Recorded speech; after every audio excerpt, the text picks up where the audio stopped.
All right, there we go. What up? What up? Okay, so freaking hot. Jeez, how we doing? We finally got our kineticist after about 80, actually like about 100-ish maps. Go on, out with We it. have her.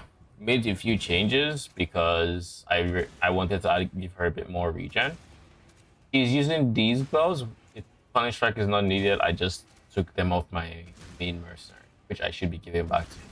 I'll probably craft like better gloves for her. But for now, this is what she has. This is going to be her source of a lot of regen, which means she has no corrupted gear right now. So she has all that regen and all that increased life. And then later on, we might play around with other sources of regen. Today we are going to be farming some T17s, seeing how that feels like, and what do you call it?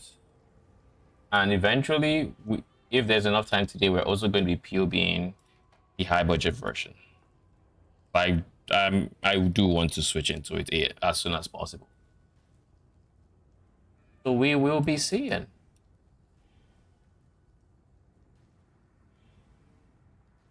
Let's just buy some ziggurats because we're going to be doing some Abyss.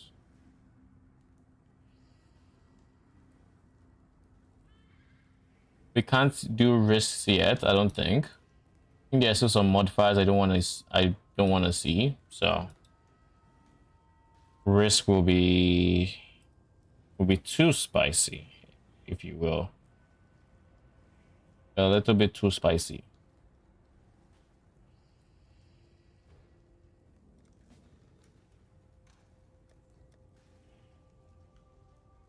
Five divines for 19. That's not bad.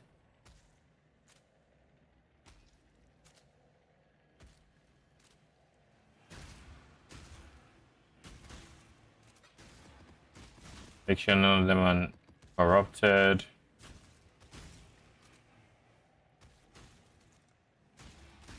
Thank you. Then we take one more from here.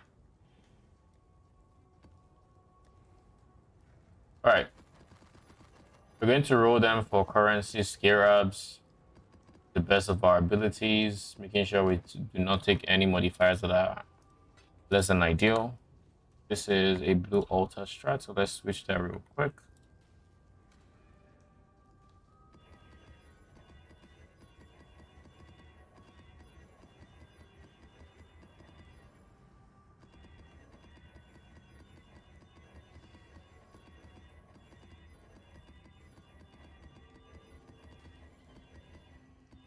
All right.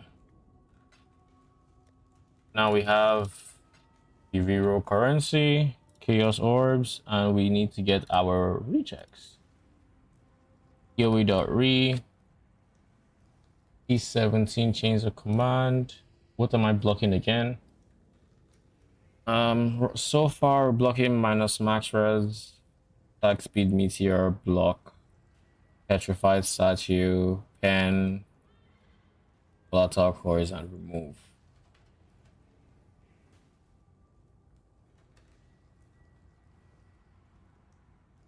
I don't think anything else needs to go. Could be wrong, but nothing stands out. Oh yeah, both some player expire faster is kind of a pain.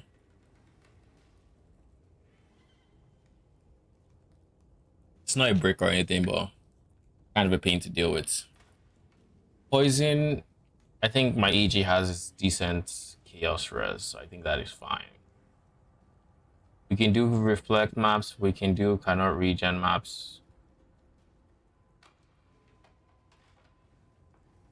I probably want to do this. I don't feel like I want to trade away XP.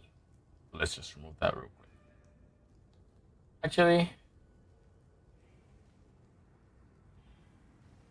I'm not yet at the level where I think I'm comfortable defensively taking this. I don't think I am comfortable taking it yet. We don't do curses because if we do them, then we can't summon single target swords, and that is a problem. All right, let's go. We're going for Scarab currency. Maps are not ideal, so currency maps. It either has to have a very sizable amount of like a single more, like 100% plus, or it will have currency and scarabs. This is kind of fine with quants. Quant's quantity makes me want to pass it, but without either currency or scarabs, it's a ooh, that's a big scarab roll. This is big quant, so I'm going to take it. Quant currency, sure. Quant currency, okay. Like if the quant is big enough, I would take a lower, like more anything else, but like this, we're not doing that. Yeah, you have no redeeming qualities there. 100% scarab. Take it.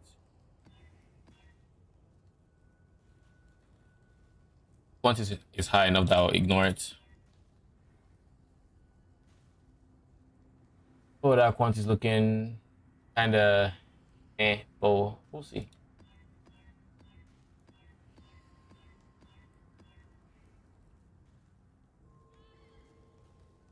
No.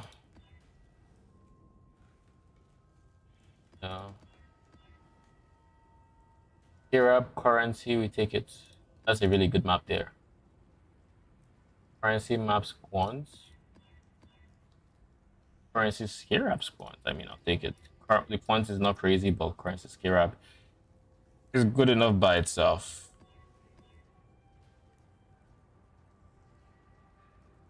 Did I just play as CDR? Did I let CDR through here?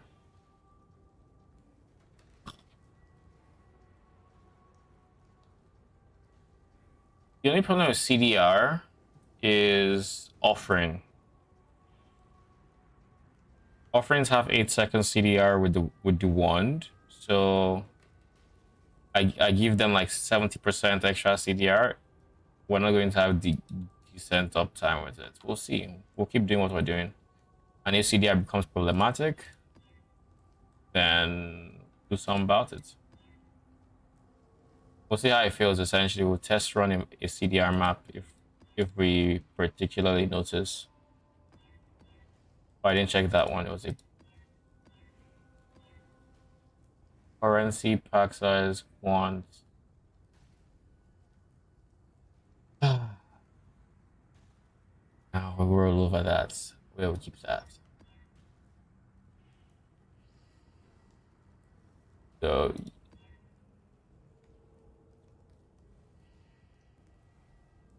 fine. I only accepted that one because I don't want to spend too long rolling. 140 currency, fine. Currency scare up, fine. No. No. Hmm. Hmm. Hmm. No. It's an insane more map modifier. Sure. Just because why not?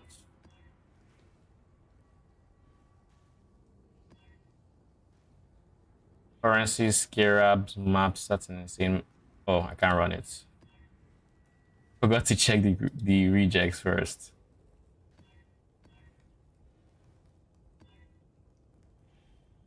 Brother in Christ, why are we so bad now? Oh, that's good. I will leave this because of the quants.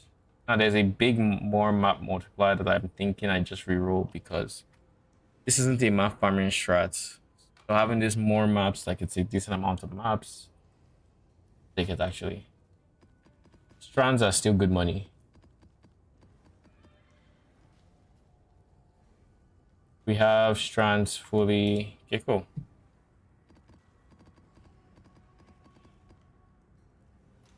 Now for Arabs, it is Ibis, Edifice, Deletion, What was the last guy? I typically use risk. I'll just go multitude. Screw it. Or maybe instead of that, I go conversion. Probably not a bad idea.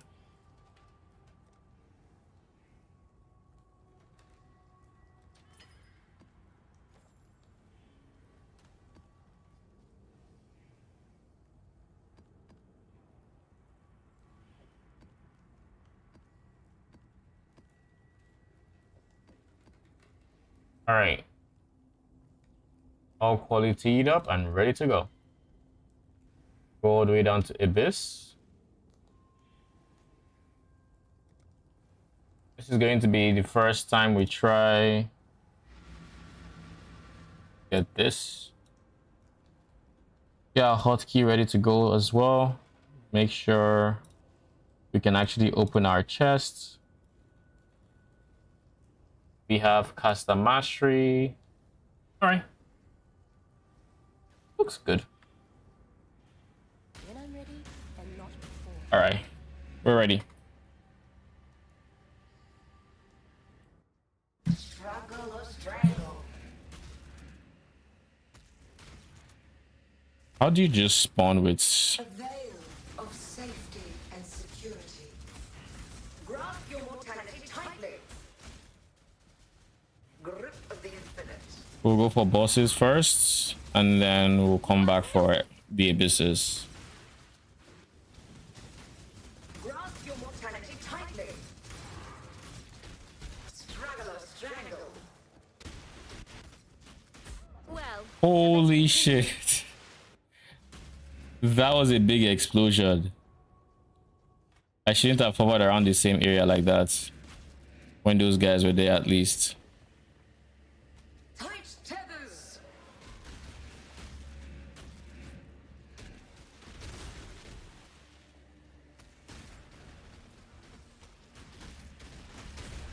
Struggle or strangle. The void protects its children. Resist the assault. Struggle or strangle. Uh-oh. Death will never come. Resist the assault. A veil of safety and security. Tight tethers. So far the merc feels fine. Your soul. Resist the assault. Grip of the infinite. Well, better you than me. I'm not sure what mechanic killed me, if I'm being honest.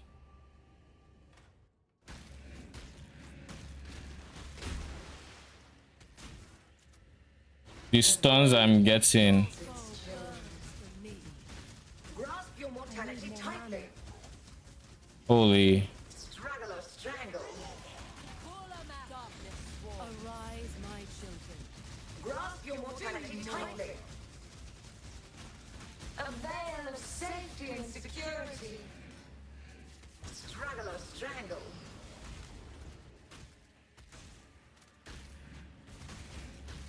Resist the assault. To me. Your soul burns for me. The void protects its children. Grip of the infinite. I should probably also check what modifiers I'm currently running, because like I have zero idea what I'm running. Tightly. Arise, my children. Feed. A veil of safety and security. Ugh, I'm not hauling you back to town. Big crits, more damage, attack cast speed. So this is probably why this and this are probably the reasons why I am dying and I can't see what is killing me. I don't know what she's doing. Struggle or strangle.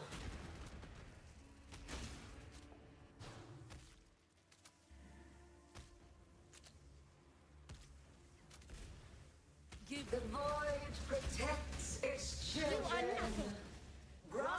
mortality Your tightly. soul burns for me. Struggle or strangle. It doesn't help that Maven is also here, Feel so being somewhat problematic tethers. by slowing me.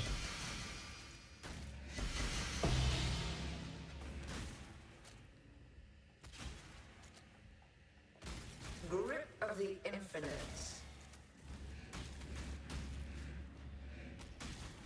All right, now we can study Abyss, shall we? Grip of the infinite.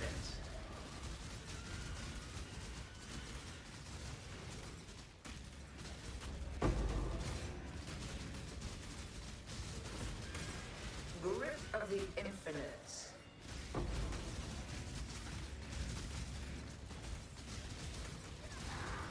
A veil of safety and security.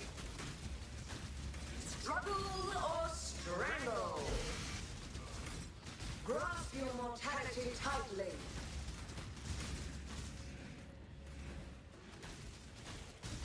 Tight tethers.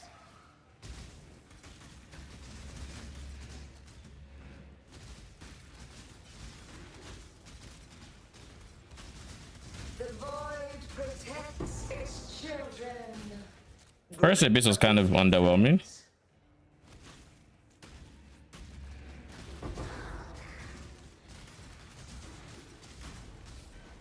Grasp your mortality tightly. Kind of underwhelming, but it's okay. Strangle. We still have an entire map ahead of us. This is Abyss number 2 out of. How do you find this build compared to Defilers? In terms of cost efficiency, Defilers beat these guys out of the water. Like, it's not even close in terms of efficiency, right? Now, if we're looking at non-efficiency and just straight power, I would have to compare the high budget of this that I still haven't done to the high budget of Defilers. Of the infinite. But I'd say so far it's like this is a lot better in terms of visual clarity. You don't have to see the projectiles, things die, there's explode, so in certain content it has big advantage over like Defilers. But then the flip side is also true, where Defilers are just more universally good for clearing content. These guys also have the benefit of being open, of having like access to more mods to clear by virtue of them being like attack minions. So you can use reflect because you can make them reflect immune very easily.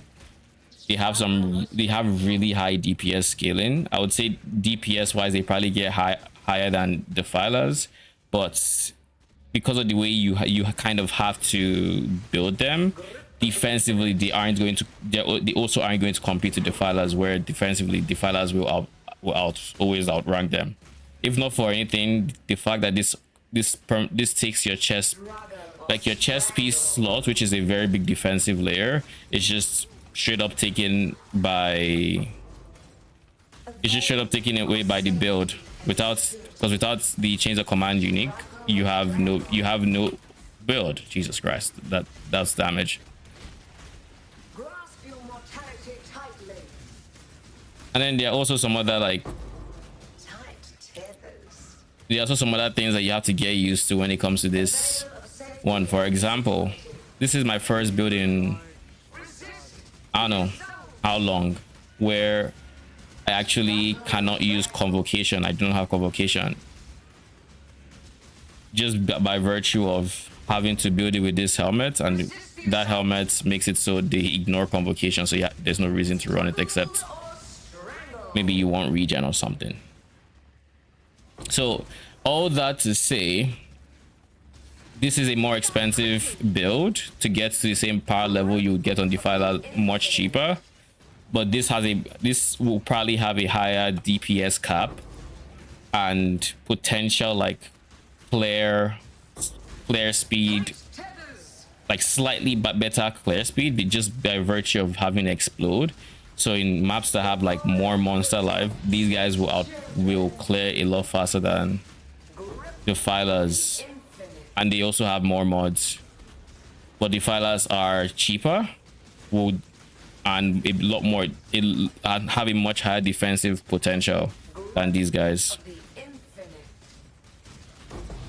Grasp your mortality tightly. POB. I have the low budget version of this. Oh, holy shit. Protects its children. I have the low budget POB in my POB sheets. I haven't quite made the medium budgets public yet. I will probably be adding that to the sheets today or tomorrow, and I will be making a video on those two versions before I go more into the high budgets. But yeah, you can see the low budget there. Medium budget will be added soon, and high budgets I haven't POB'd yet. I don't even know, but high budget I'll probably POB. High budget I'm probably going to POB when Tight tethers. probably tomorrow, to be honest, maybe even today. Grasp your mortality tightly. We'll see how today's stream goes. I have a rough idea for what I want. Struggle or strangle. Oh, and these guys, one disadvantage I just very clearly remember to change of command is that Tight tethers. You are nothing. it is very. I mentioned they were like more expensive, but it is significantly more suffix pressure dealing with them. You have way less suffix room. You use a lot of uniques in this build.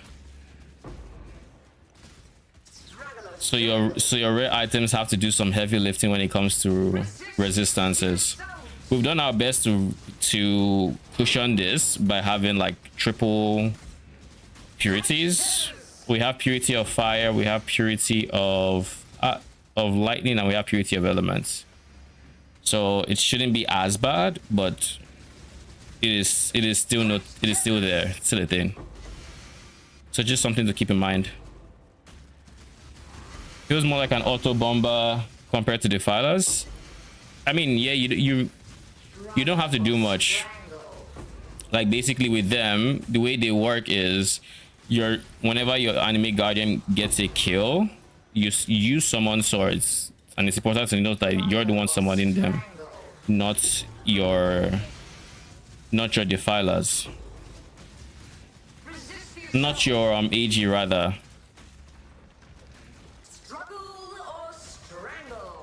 So you give your AG a Gravebind, so kills around him count as being his kills. You summon the swords automatically, and things explode, as you can probably see.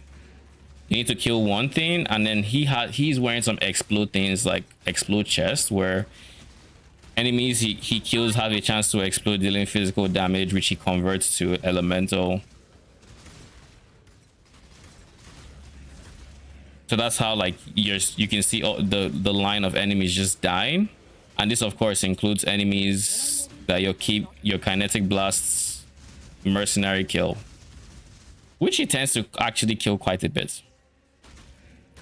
And the single target playstyle, dude. There, the single target playstyle includes just dropping this mark on an enemy. And then by virtue of your enemy being hit, you're going to summon all these other things that your KB is going to kill, and just keep summoning swords for you pretty much. Or your kineticist is going to keep killing and summoning swords for you. So all you have to do is make sure you have your offerings up by casting skills. You can spam penance mark. You have all three offerings anyways, so you have the space to summon. You have the space to summon, to use your offerings essentially. You can use that via shield charge, via penance mark, but with the use of the anoint, hollow effigy, and some scaling, some duration scaling, With some duration scaling and that anoint, we don't even need corpses to use offerings, so I'm just using all 3 offerings. Howdy, have you done elemental version of Chains of Command? Yes, that is what we are currently playing. Grip of the I wouldn't want to redo poison because I did poison last league and it was nice. So I decided this league we're going to do elemental crits. So that's what we're currently using to farm Abyss. Our AG is using a Void Forge, so he can't do element chaos or physical damage right now. I will keep a light poacher, because why not? I have so much currency on my account that I just haven't liquidated. When I think about it, it's quite a lot. Like I have 12 reality fragments. Oh, another disadvantage of this build is single targets. I mean, Chains of Command has never been amazing as single target, but just keep in mind that until like really high budget, single target is not what you don't take this build for single targets.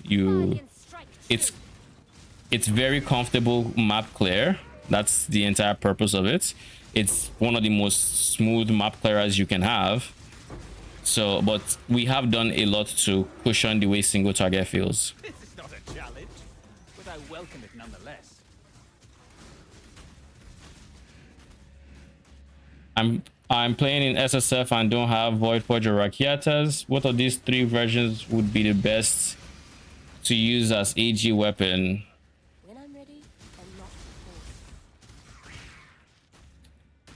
So you said you're playing SSF. So are you asking me what is the most SSF friendly Chains of Command that I know, or are you asking me which of these 3 weapons? Because if you're looking for the most SSF friendly, it would require some heisting, but I think my elemental poison from last league is probably the best bet, because that one uses what do you call it? Die quickly. That version of the build uses a rare weapon you craft, and you can craft it relatively cheap. Like it's not. It will require a fair bit of currency, but it's nothing you don't have access to in SSF. Now for the version I'm currently playing, i.e. Elemental, I have Rakiatas and I have Void Forge in my low budget and medium budgets. I think it's a case of whichever you can farm you use. If you have a Rakiatas, then sure, by all means. But if you don't, you might want to just do all you can to farm Shaper. I believe it's from Shaper, right? I could be wrong, but I'm pretty sure it's a Shaper. Ow. I have a 1. Okay, you're actually going to send weapons. Oh god. Your soul burns. Ugh. Good help is so hard to find. Okay. Face Paradoxica plus Victario Shield. Triple flat Ellie 2-handed sword heist base with attack crit ignore Ellie res, or Kingmaker. I don't think Kingmaker is a good AG Chains of Command weapon, so that would probably just not even be on the list. Die quickly. Your soul burns for me. As for out of the other choices, Call them at mortal. Arise, my children. what is the Feed. DPS value of the triple flat Ellie sword, and which of the highest bases are we looking at? Burns for me. Give your soul to me.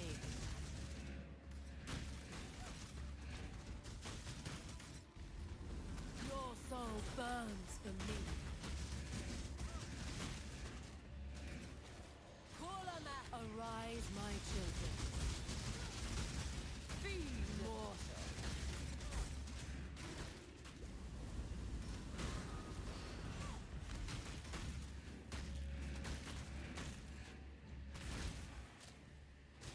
When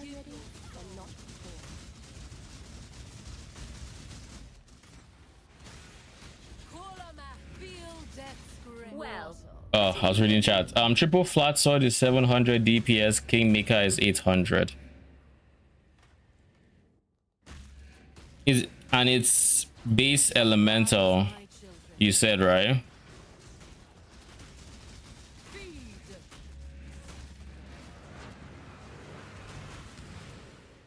Hmm.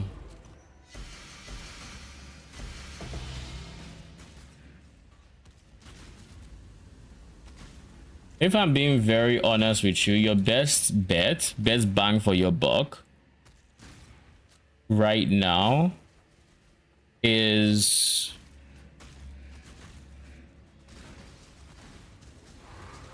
a self-crafted lightning sword, and you pair that with a Doriani mercenary with the highest amount of minus lightning res you can fit. So the highest lightning DPS sword you can get your hands on, alongside a Doriani merc. And for your minus lightning res rings, you can do betrayal to try to get something decent. You don't have Doriani. Let me think. Okay, so no Doriani. You're a witch, right? So you are not a champion or anything like that, or a guardian rather. Oh wait, right. I should be picking these up. You're planning for which?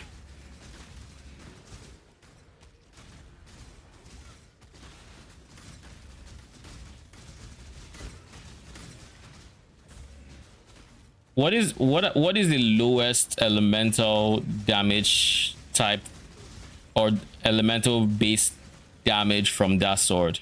Like, what is your lowest, I guess, source? I don't know if that question makes sense. I'll rephrase it. If it's tri-elemental, which of them offers the least amount of like physical damage? What's the lowest tier of flat elemental you're getting on that sword? And what does the base type say as an implicit?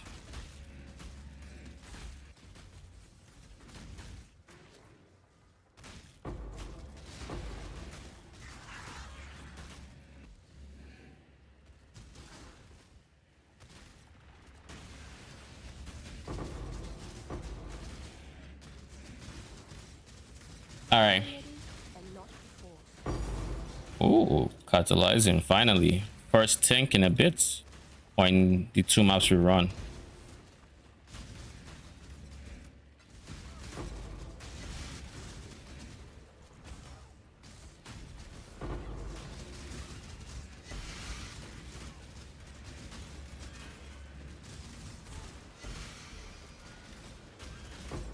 Know your place.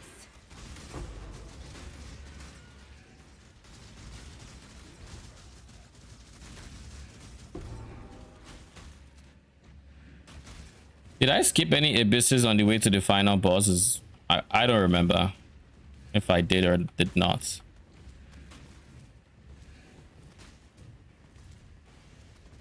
Looks like I probably didn't.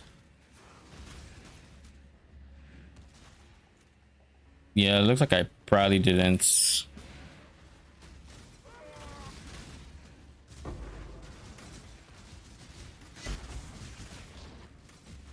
Okay, so there are 2 here.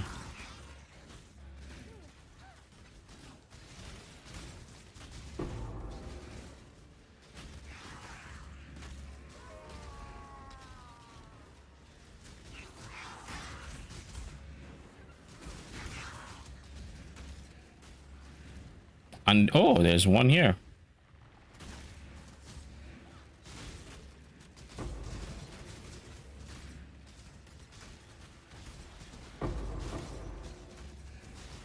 Know your place.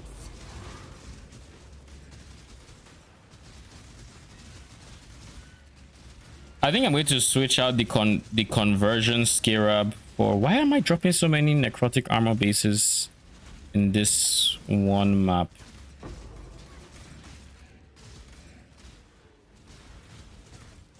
Is it a mob type? Is it the simple fact that I'm doing Abyss? Does it like just drop a lot from Abyss? What's going on?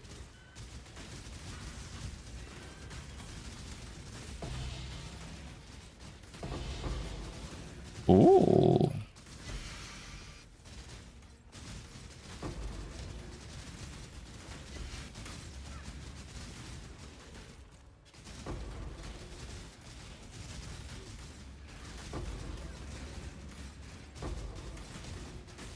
I can't post the link. Oh, no, I saw it. I will open it in a second. Just give me. Let's see.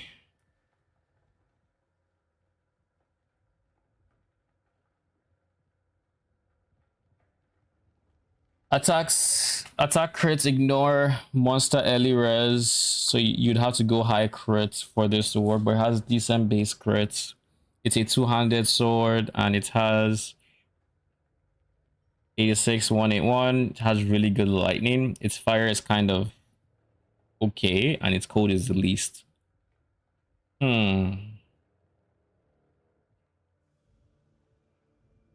Its suffixes are full, so you can't get attack speed on it.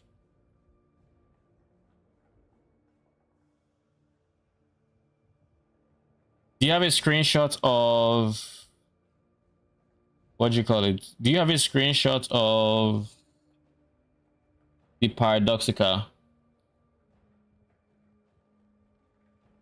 And this time I'll just permit you so it doesn't actually silence you.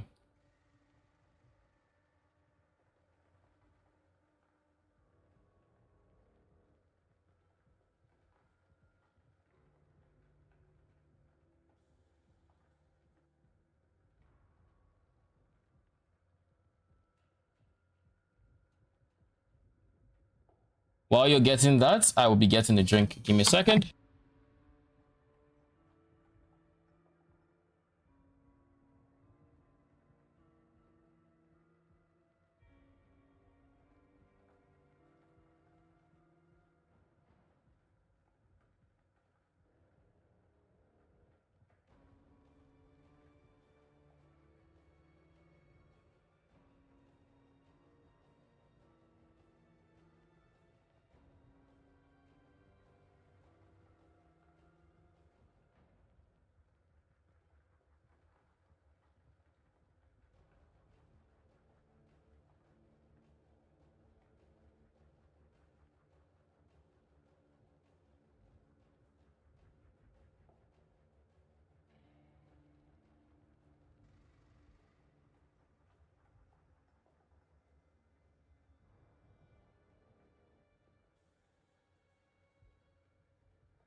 Okay, I am back. Let's see this. Paradoxica.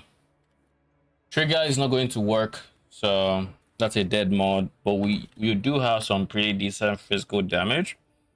Attack speed, blind enemies on hit, which is not great, but then it's also a double damage weapon, so.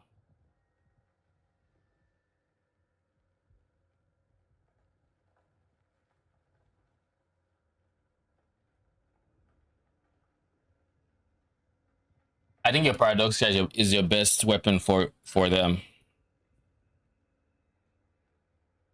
Yeah, I think your Paradox is 100% your best weapon. And I think because you're SSF, I would recommend that you... Oh god, ad break at the worst possible time. Okay, I will wait. I will wait.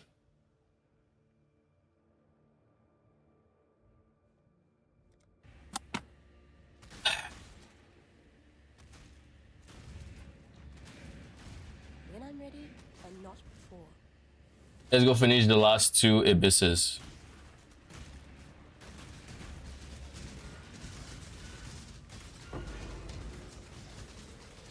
Dude, can you open?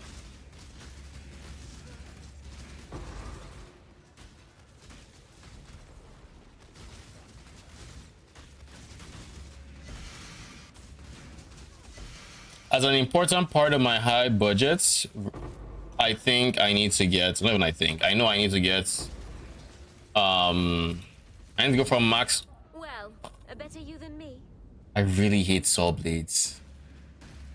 With, I should replace them for my filter. They annoy me. And I don't think this build has the best defenses against them. Have I dropped my PDR? No, but I will be. There are going to be many mods I run that I will be dropping my PDR, and let's just say you drop your PDR against these guys and you're in for a world of hurt. I just hate how they're just ready to spawn at any moment, you know? You are nothing.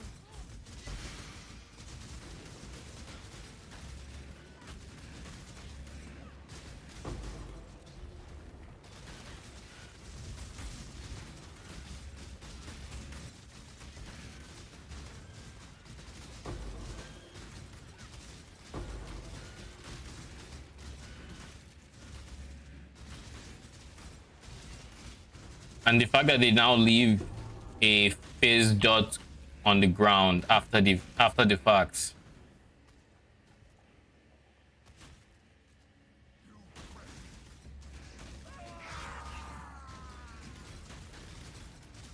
Ain't open.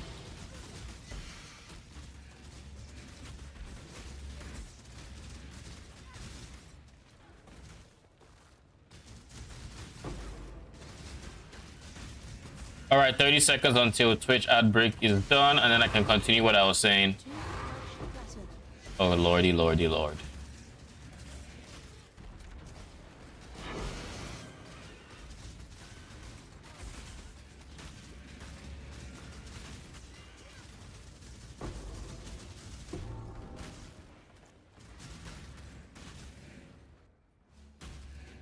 Oh, you didn't see ads? Oh, lucky you. So what was I saying?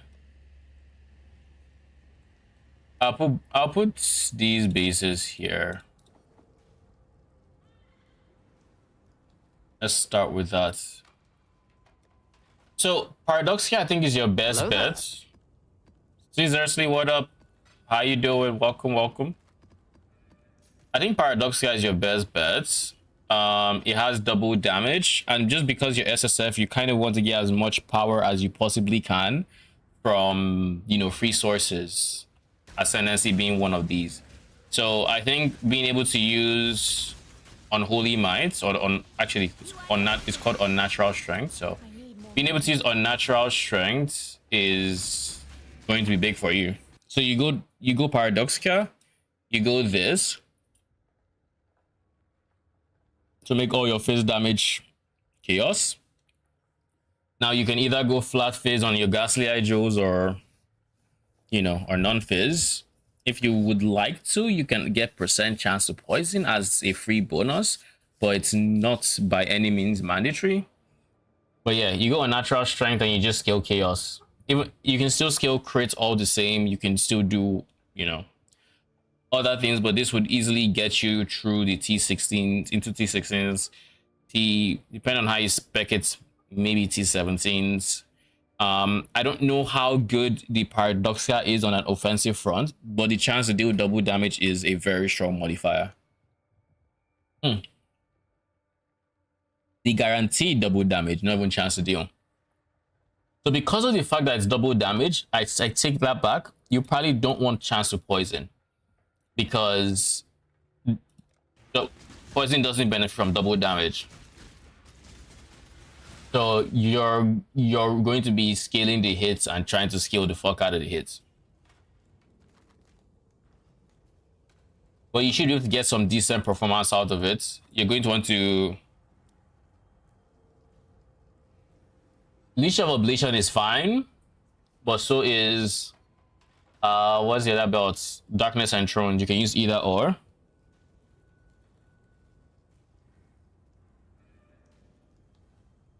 With Darkness and with Leash of Oblation, you 100% have to go this guy's your fourth ascendancy, because it's a lot of cast speed, it's a lot of attack speed.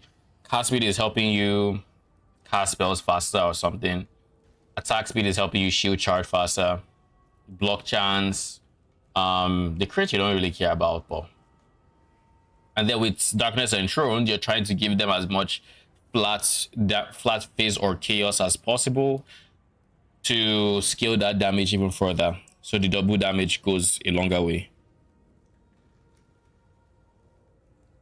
Even with double early aura Merc, I don't have Envy Chaos. I mean, Zealotry isn't doing anything for you right now. So it's really only single, which is Wrath. And Wrath aura is pretty decent. It's good early, but all you're going to be looking for at this point is you're going to be looking for a Cruel Mistress, because Envy on Mercenaries is a lot stronger than every other aura from Mercenary. Like Envy from Mercenary is stronger than the player's Envy by a large margin. And of course this extends to being weapons or attacks, so you are then able to get even more power from natural sources you do not necessarily need, like from gear and whatnot, and then you're scaling that extra flat chaos you're getting with the double damage from Paradoxica. So it's going to be very, very, very efficient for you to go down that route, I think.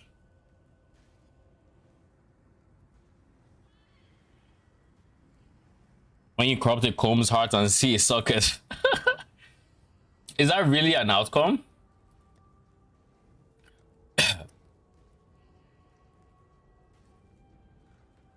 It can gain a socket?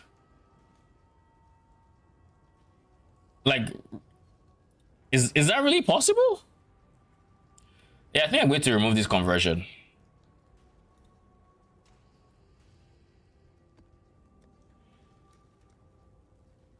Think on that, on if it's possible or not. Like Combs should not be possible because it's literally a modifier that says it has no sockets. How can it then proceed to have sockets? That would in and of itself be a paradox.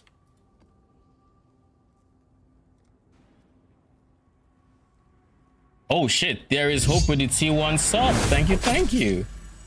Appreciate it. You're welcome. And if you have any more questions, let me know.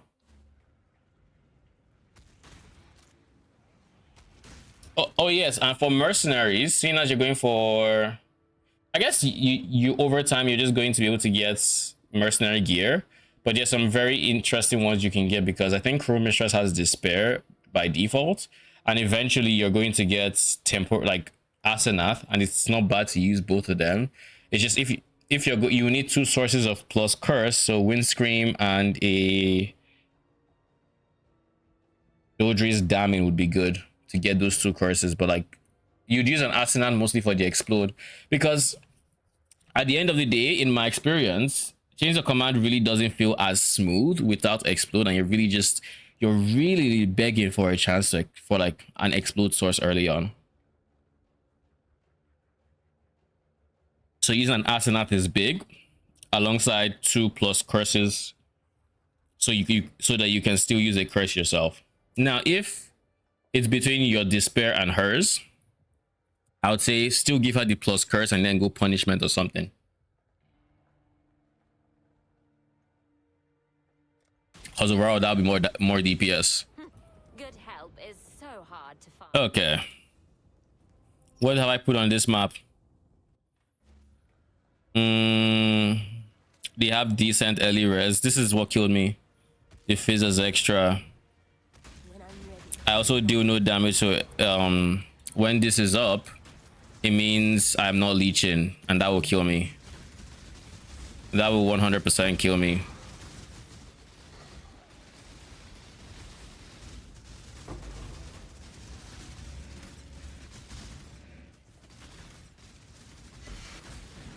Oh god, I'm dealing no damage.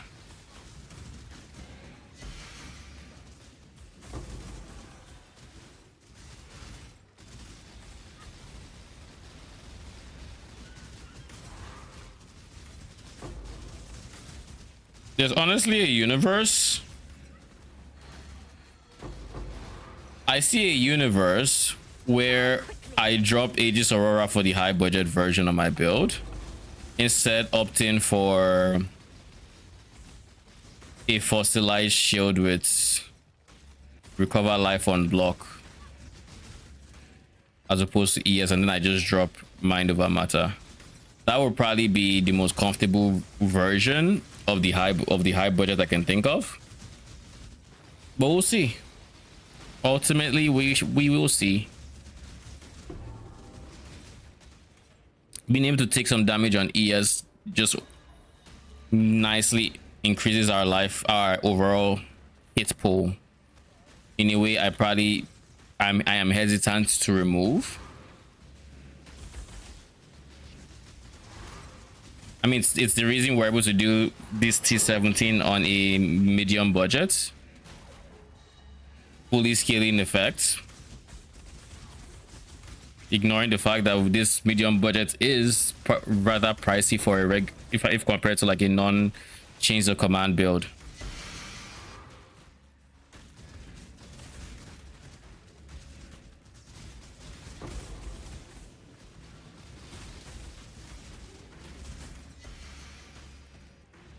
Death will never come for an immortal.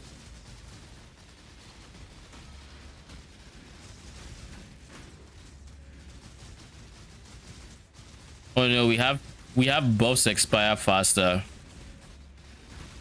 I need to watch my offerings. Do they ever fall? It doesn't look like they fall. It looks like they're still permanently up, so.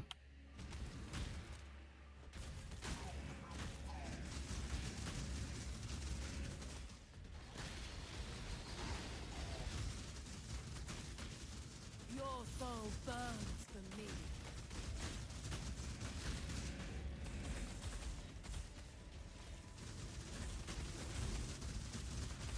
Guardian Your strike soul true. burns When I'm ready and not before. Call a I always forget this character doesn't have the same execution animation for rares and uniques. I always expect that bright yellow flash my main has. mortal.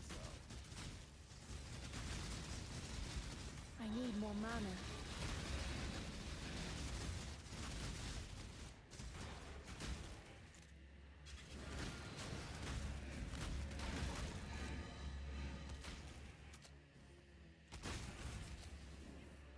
Into the bed, leaving the stream running. Good night. Good night, dearest Hope. Soul to me. Appreciate the lurk. We have a Torment Jack Glorious plates. Soul burns for me. Give your soul to me. I'm dead. Good help is so hard. The fact that she just kept teleporting meant, yeah, it was going to be screen wide. Your soul burns for me. Call a man. Guardian strike true. Oh, I'm not hauling you back to Okay, that slam, like she you know, when it comes to her slam, the longer it takes you to bait her, the more the larger the AoE is going to be, and I think the more damage it does. Hence why it was basically arena wide there. Yo, are we doing damage, or oh, we're not doing damage? Lol. Ugh. Good help is so hard to find. This is driving me nuts. Wait, am I capped on res? Is the early weakness problematic here?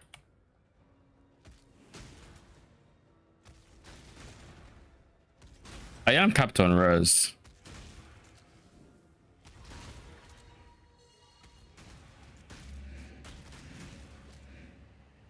We'll see when we stop doing damage, and then we're going to go in afterwards.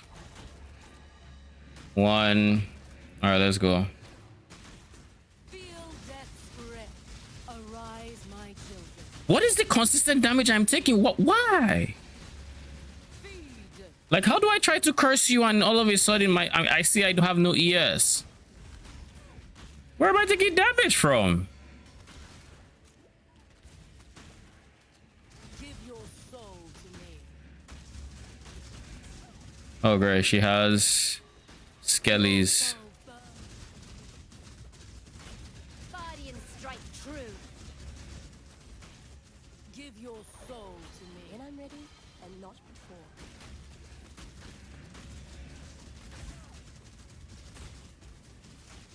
Your soul burns for me.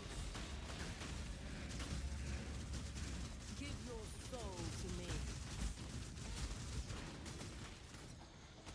Kulama, arise, my children. Feed darkness walls. Holy.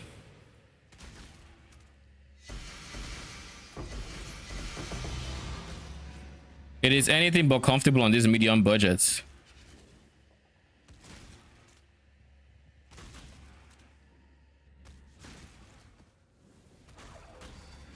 All right, let's wait.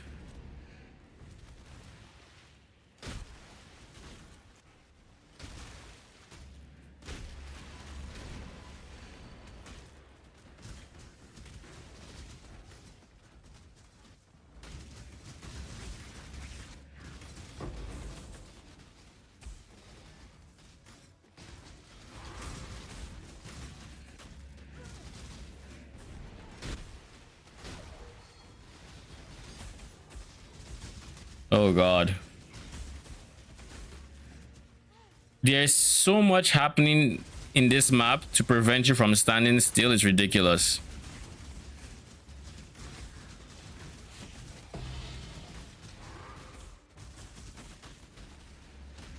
Like from the elder explosions to the mob type with the gargoyles throwing these blue explodey pods, because why not?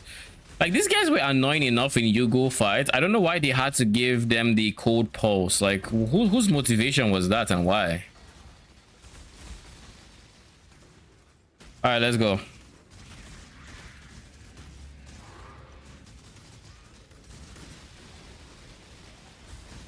Oh, I'm not hauling you back to town. Yeah, this map is good. This map is a wrap. I'll use the last portal, but it's a wrap. What the fuck? Why was there a tier 3 map being in my inventory?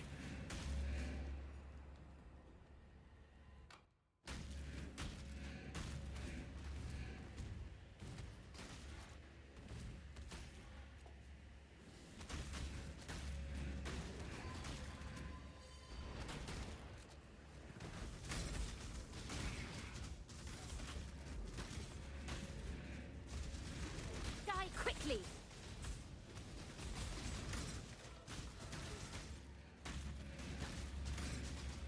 When I'm ready, and not before.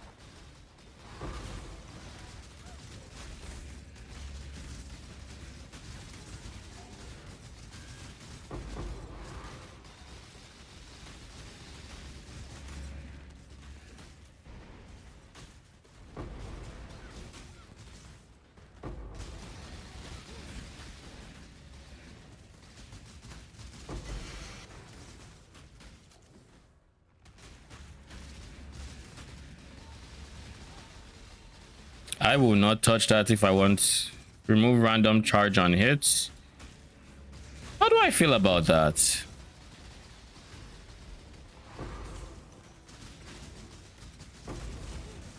I wouldn't want my charges to just be hit, but like the grands are kind of nice to have. But I think the map is spicy enough as is. I'm just going to ignore the Eldritch Altars right now.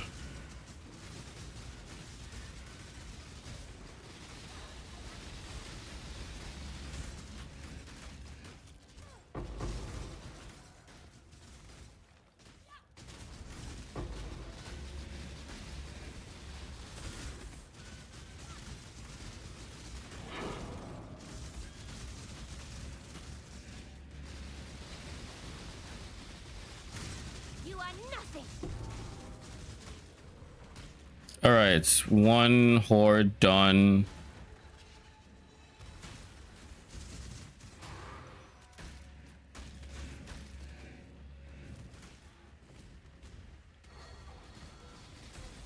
Holy shit, what is this sudden onslaught of attacks we're coming under?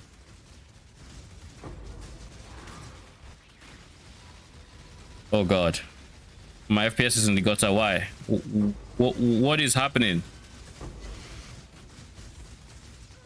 Okay, we're chilling. We're chilling. I think.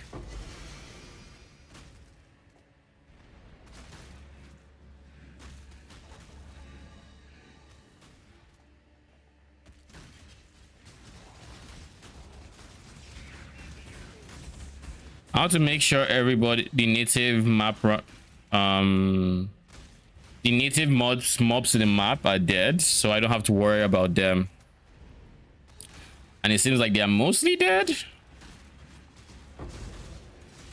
because those are the guys that are producing all the undead effects and whatnot. With them dead, it's just the abyss guys, and the abyss guys are kind of chill, except when they do that. What the fuck was that?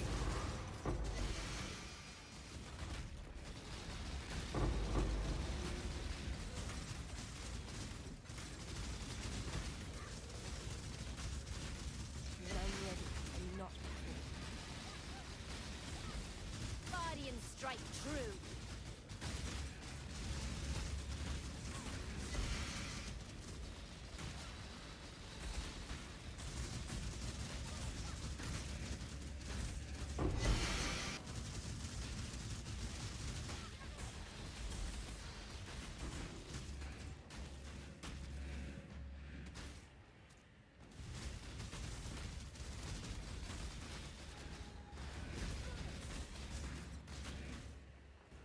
All right, I saw some more abysses, but I'm not entirely sure where. I feel like there were some towards the entrance of the map. Yeah, they were.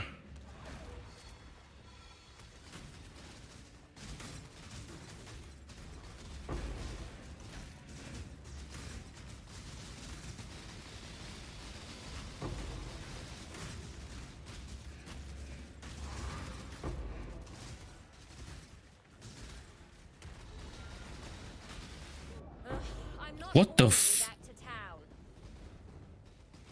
Trail of fire, lightning, and shock. Okay. Okay. It is what it is.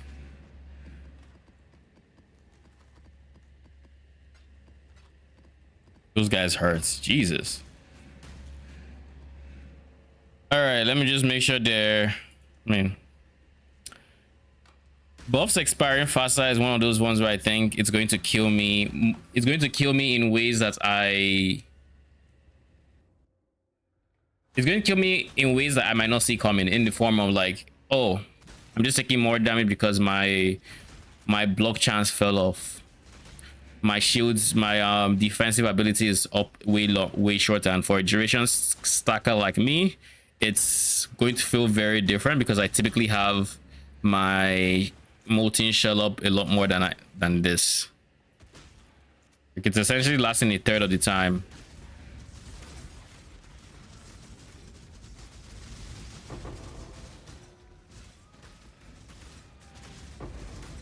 Know your place.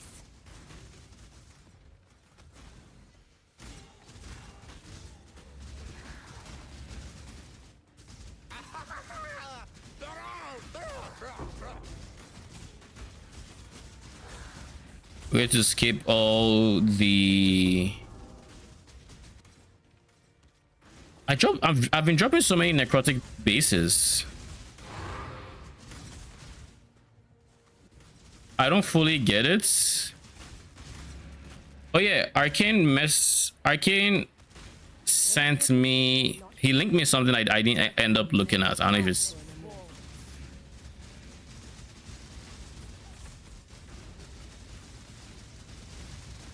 You have Giga ES, don't you? Like, look at how quick my Val Molten Shell is disappearing.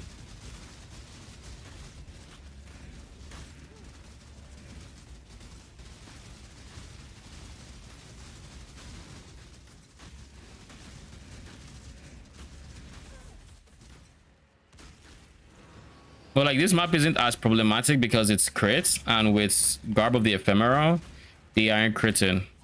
Thankfully.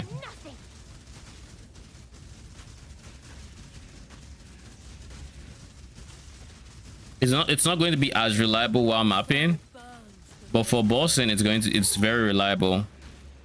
Because like the person we're attacking is right there. You're not going to crit us because you are right there.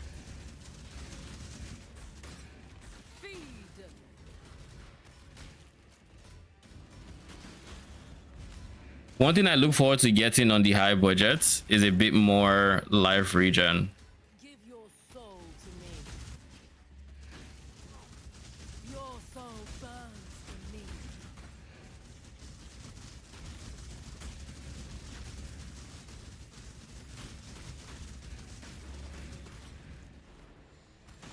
Kulamak. Arise, my children. Feed.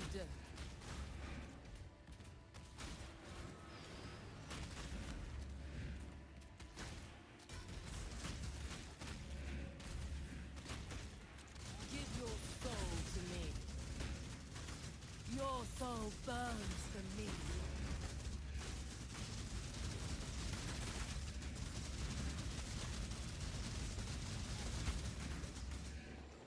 I need more mana. Kulamak. Feel death's grip. Mortal. You are nothing.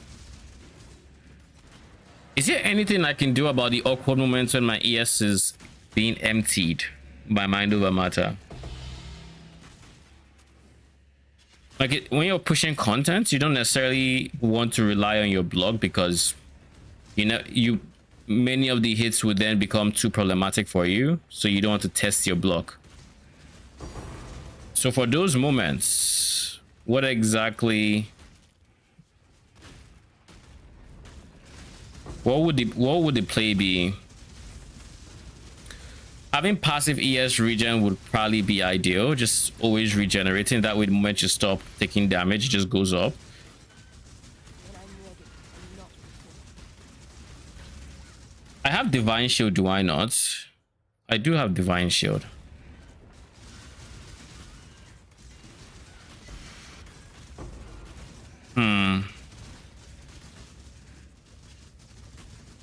I guess most dots are in phase dots where you can actually mitigate and regen some ES from there.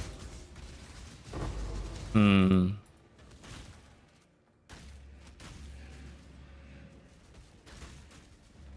have to think about it a bit more. The true solution is obviously not to use mind over matter with it, because then you never have any mana issues, but then you don't have this portion to take damage rates, which would reduce your overall EHP.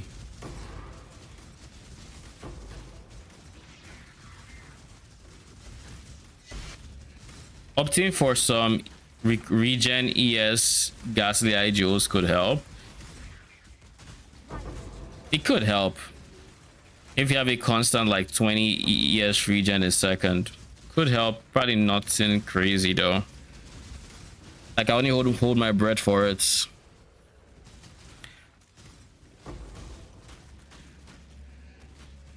ES, anything like an ES Mastery would take way too many points to get going, because ES Mastery does have regen 2% of ES every second. So that would help. That would help a lot. But that would involve taking 4 ES nodes that we probably don't want to take. I guess maybe that's not entirely true. We can probably still take it. I'll have to look at the most accessible ones, and maybe we've gotten a containment and catalyzing in this map, and then we got an abyssal depths. Let me see.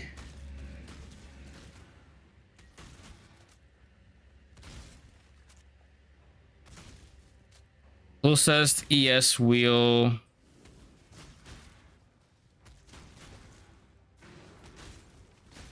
Probably here. Take these two and I can pick the ES. That's not a bad idea.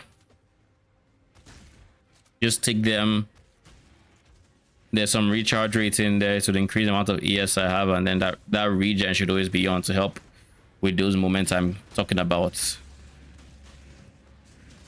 We do probably still want to stay immune to burning ground though. Like ground effects will be our own nightmare, because that is what's going to just keep degenning that guy even through the regen, right?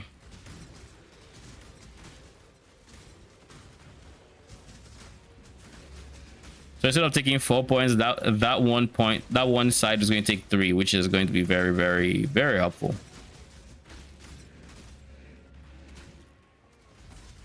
Know your place.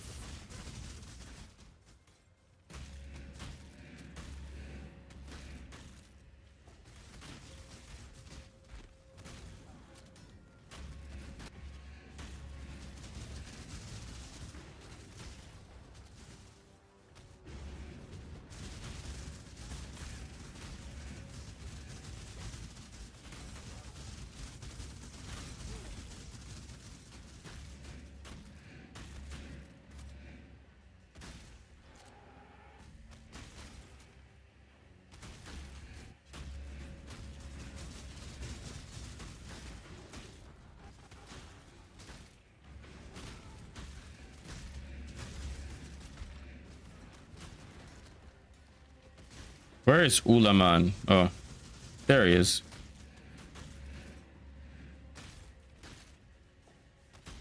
All right, let's go. Chop chop. We ain't got all day.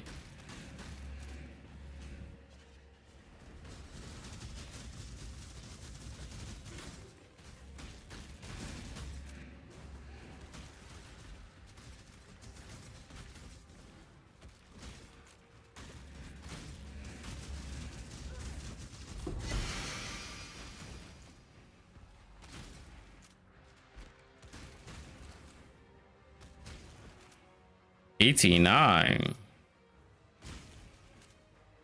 Nope. Not worth picking up.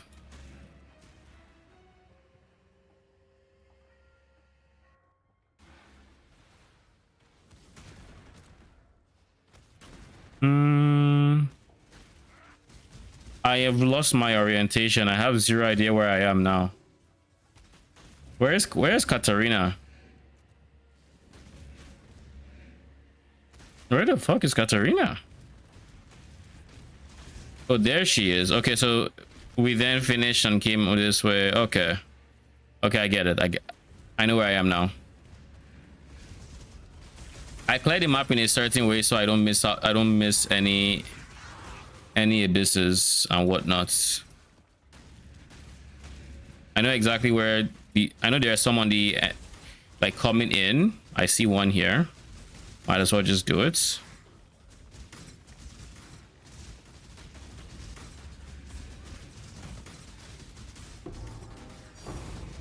Ooh, we love to think.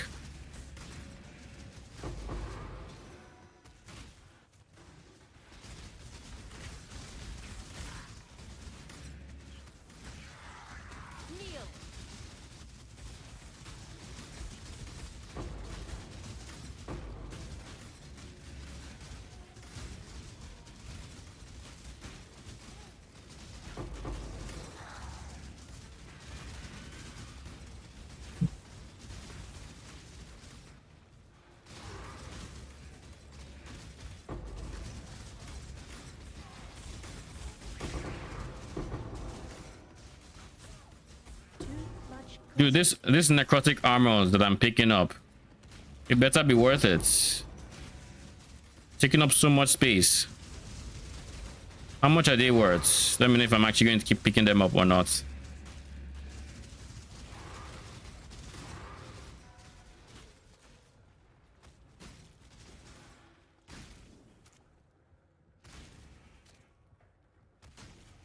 $10 to $20C.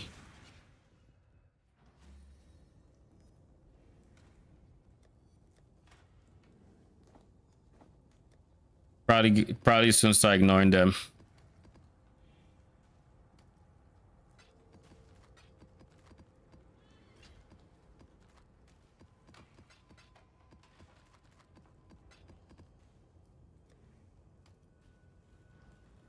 We have so many darkness entrants in there, ready to be disenchanted.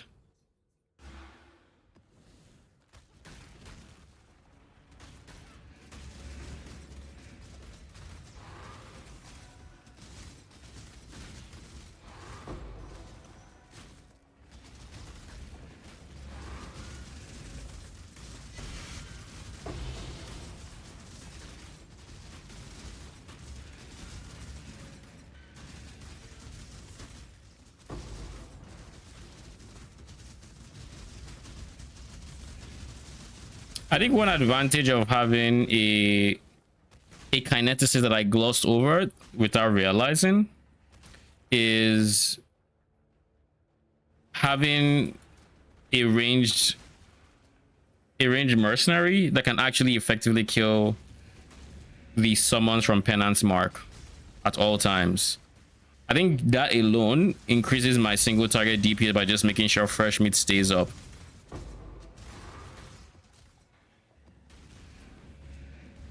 All right, we've gone through the outer workings. We'll go inside and then we'll go for the two at the bottom.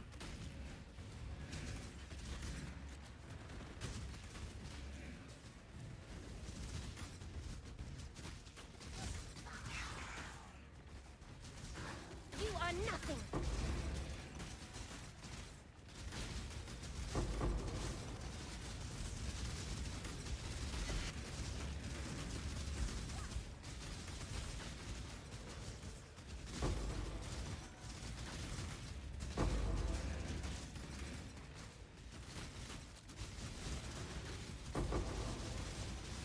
When I'm ready, and not before.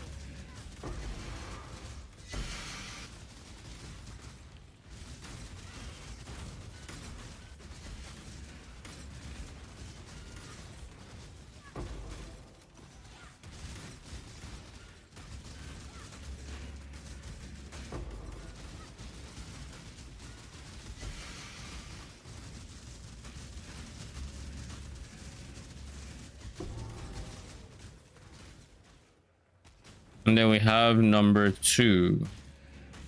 I feel like this is the last abyss in the map, but we'll go across everywhere we haven't already just to make sure.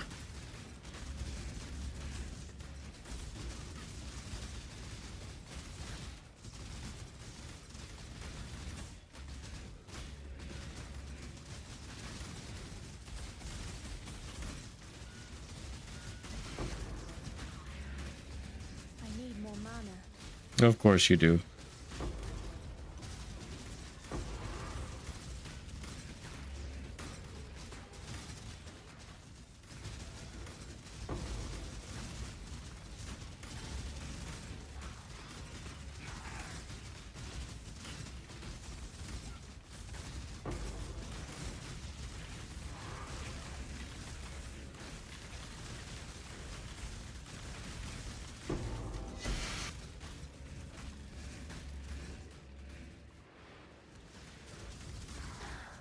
Yep, that's it. Decent map, nothing crazy. How much are Valdo's going for? Oh yeah, we did drop a 6 link. Let me guess, trash. Oh.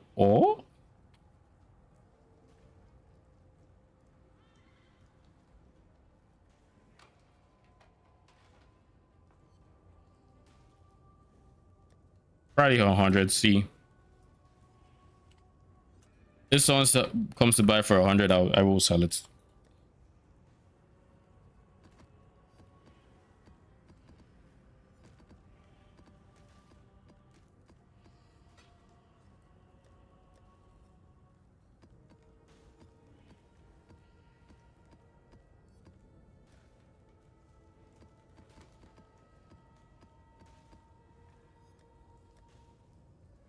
All right, let's empty this out.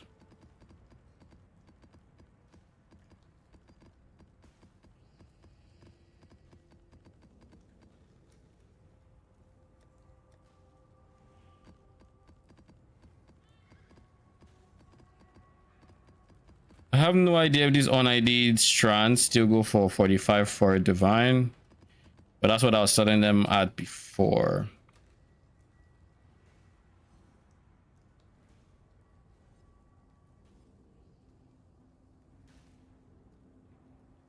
Let's see.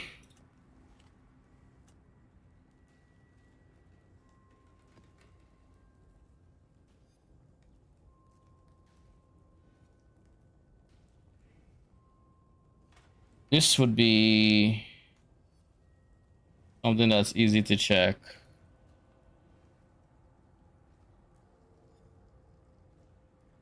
It was because it went rare. That's why I got an extra socket. Oh. 07.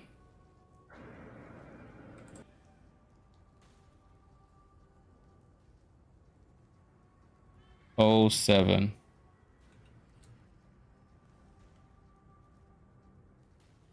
Yeah. I'll put them up for 45, and if they get like, if I get spammed or something, then I will take it up.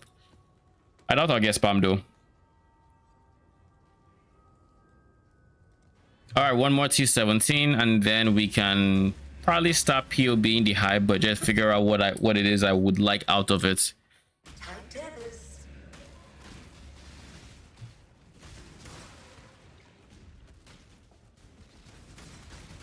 Still deciding if I want a Doriani Merc or not.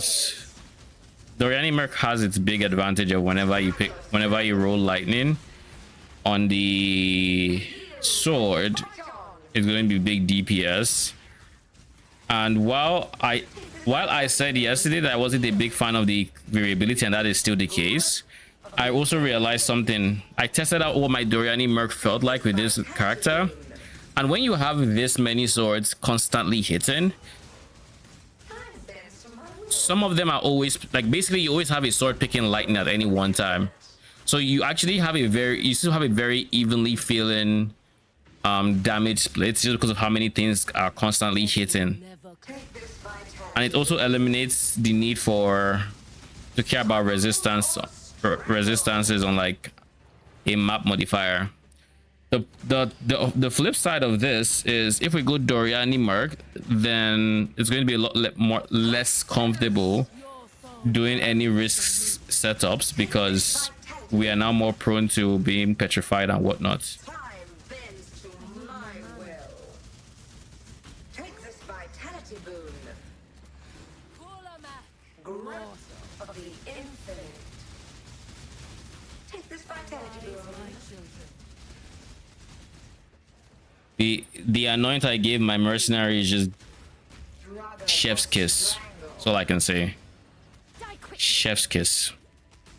Especially now when the DPS is not so insane that we can ignore regen. Just having last rights cut any amount of regen you're supposed to be taking in what? Is this in half? Yeah, last rights is insane. Yeah, in half. That It was just my feels first nice. annoyance. Yeah, when I get more single target DPS, I'll go away from it. But I had it on the blight boots as well. Do you think double did? do you think it double dips? No, if you have it in two spaces, it's still just one node. You can't select the node twice on the tree. Like, I didn't realize how big that was because I'm a cultist, right? Yeah. Like, nearby enemies have 100% reduced life regen.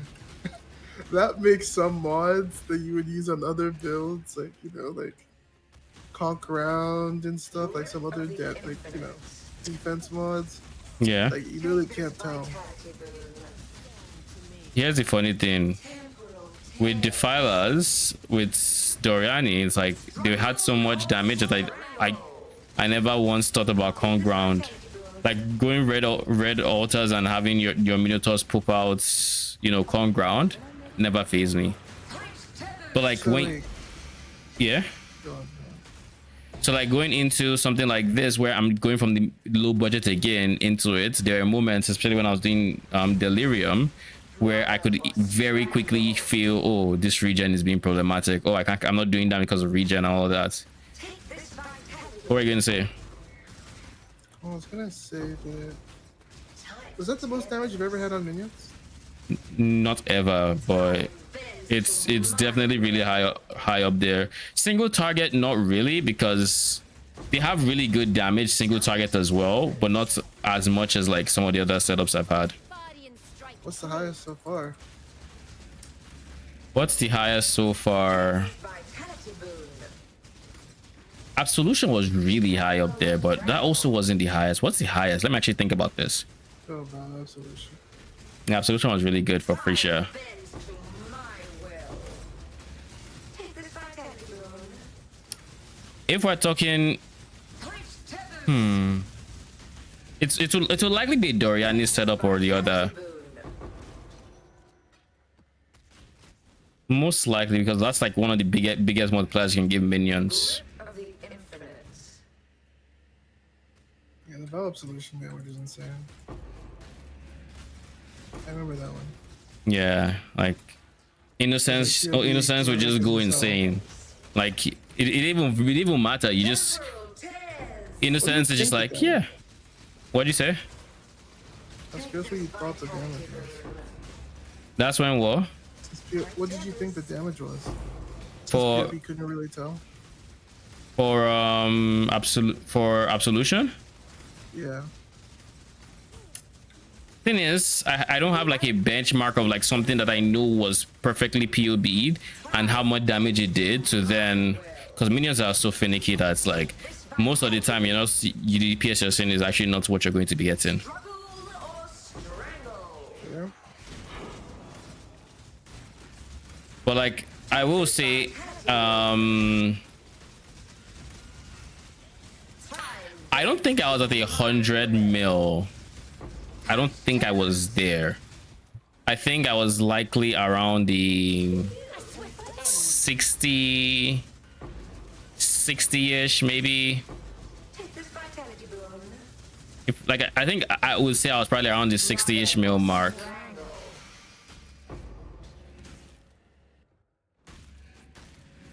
Maybe 75, but like probably around 60. On Defilers, how much damage do I think I was at? I mean, Defilers were blowing shit up too.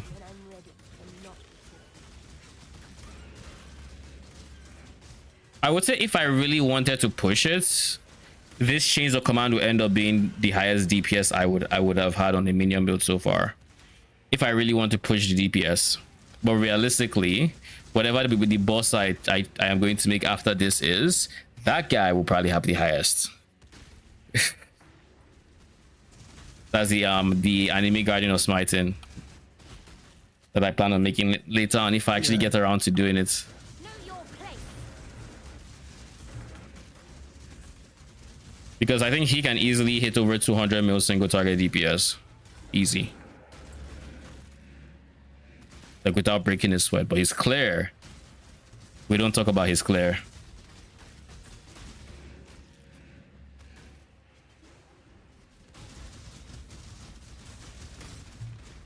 Why don't we talk about his clear? If I plan on going Chieftain, I can get Explode on Chieftain, I can go Gravebind, and I can go Oriat's End. Oh yeah, I remember now. It's not his clear, it's his defenses that will be lacking. That is the kicker. Those damn defenses.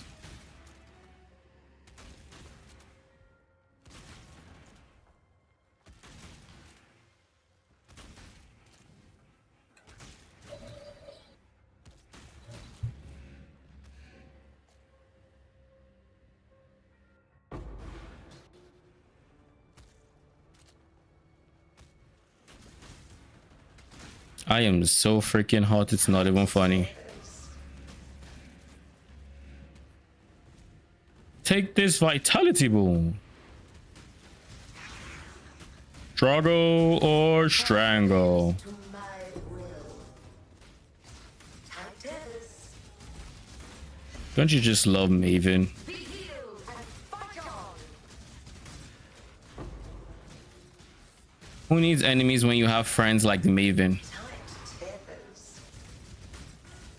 Giving your enemies consistent. Ooh, divine. Why are Warlock gloves showing all of a sudden? Pretty sure I didn't make them show. So what the fuck? Time bends to my will.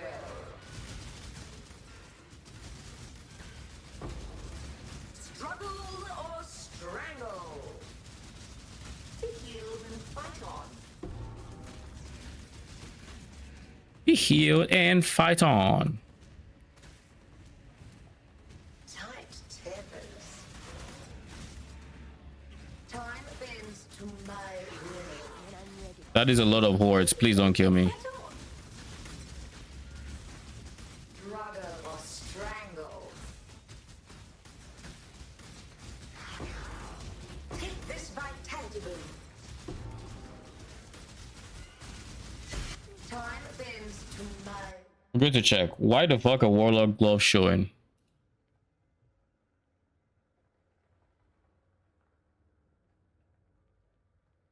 They're not here. The fuck?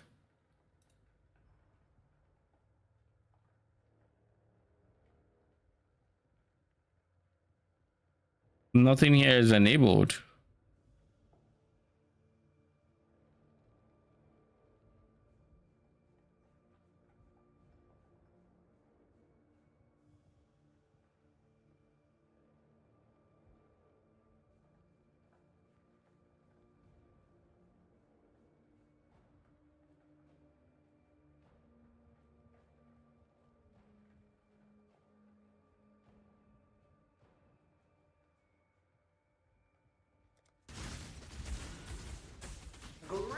What the fuck is going on here?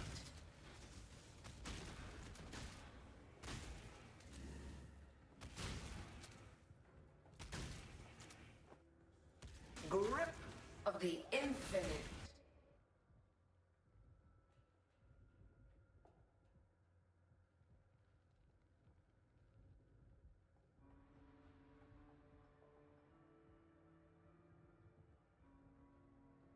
Why the fuck are they being shown? I don't get it.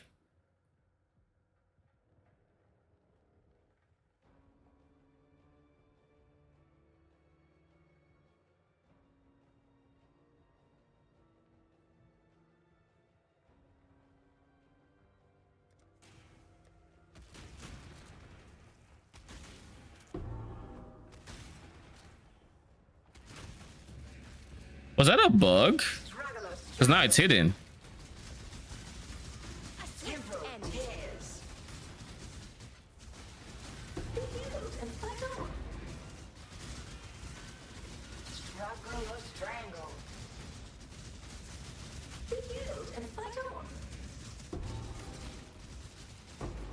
But yeah, I think I'll say the Defilers are one of the highest I've had. Not sure if I'd say they are, but like the single highest, but they're up there, 100%.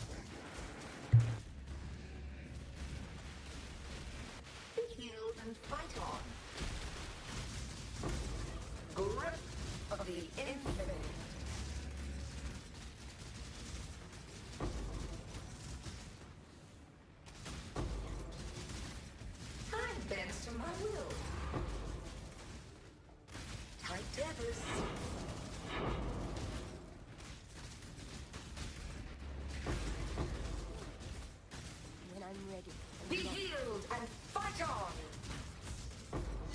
Struggle or strangle! Take this vitality boon! Struggle or strangle! Die quickly. Time bends to my will. Be healed and fight on! Grip of the infinite.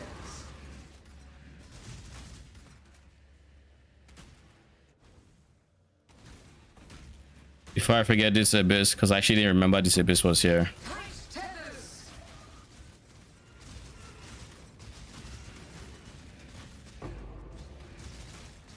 Be healed and fight on! Oh, look at Titanium Spirit. Ooh, Reliquary Key. Or strangle! Don't mind if I do. Temporal On my first Titanium Spirit Shield. take this vitality boon. Dude, your necrotic body armor, they've just been dropping like candy, and these guys are a pain to hold. Take this vitality boon. How many do you have? And I've dropped like 6, 7. Alright, I'll take some off your hands. Or... Well, Let me check how much you're going for. you want to start rolling them? Time No, but bends they're to paying. my will. Take this vitality boon. You just take up the inventory space is all. Struggle. I think we're done. Maybe you can be quiet a bit. All right, chill. I appreciate you picking them up. Listen, if you get like 20, you don't have to pick up anymore. Okay. Yeah, 5 so far. I think I left one on the ground. So this map gave me a Voidborn, a Valdo, and a Divine. Not a bad map whatsoever.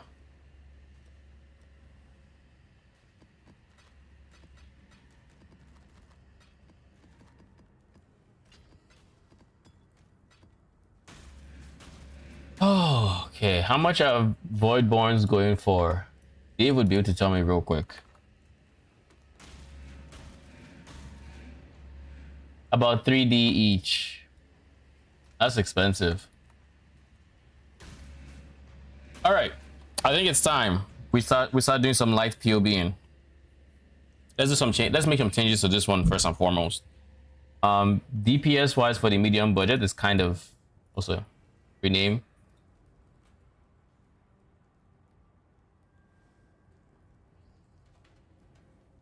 Medium budget.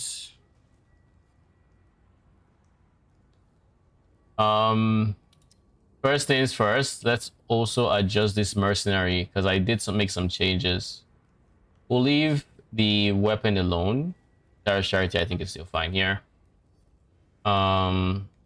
Lear cast taking the back seat. This regen glove would have been really nice to have, but I think I would rather just not use any corrupted items on a setup like this.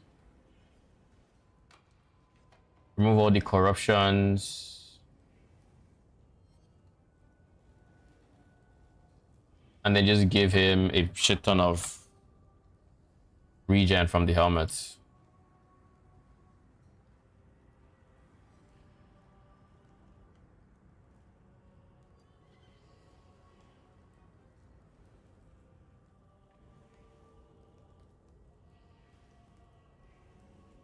Holmes binding, worm in terror. Nothing else is there, so then we go for Vol's vision.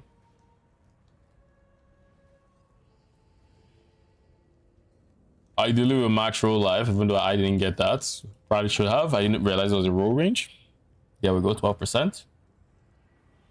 And then for anoint on the amulet, Eternal Struggle. Eternal Struggle. Do we even recommend Eternal Struggle? How much do you think a Calling Strike Eternal Struggle is? Might have to check. I have no idea, but I feel like Shaper's Seed is I feel like it's a lot more budgets. And then we can use the helmet as what's his face, Lear cast.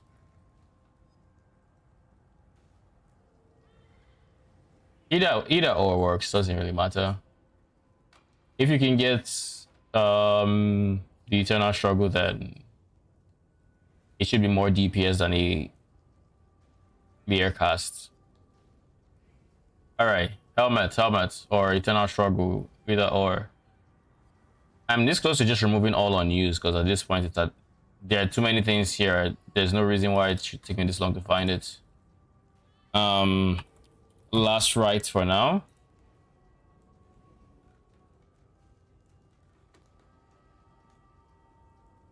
Actually, no.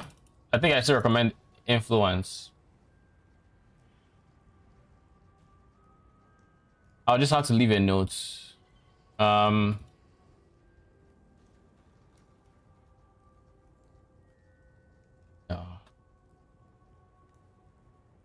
The aura effect that Influence is given, I don't think it beats the lack of regen for things like Maven and Kong Ground. in those right situations. So with that changed, we should also remove this line. Yo, can we like shift you to the side, please? No? Okay.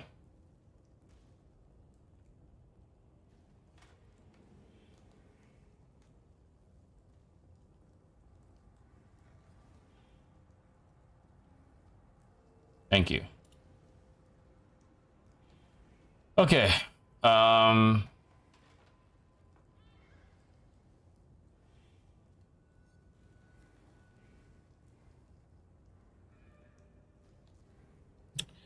Does this have awakened gems? It does. So that means I can use awakened gems here.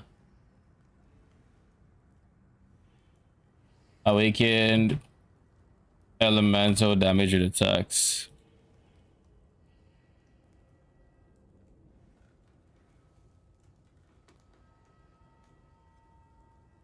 Replace. Use. No. 4-link AG.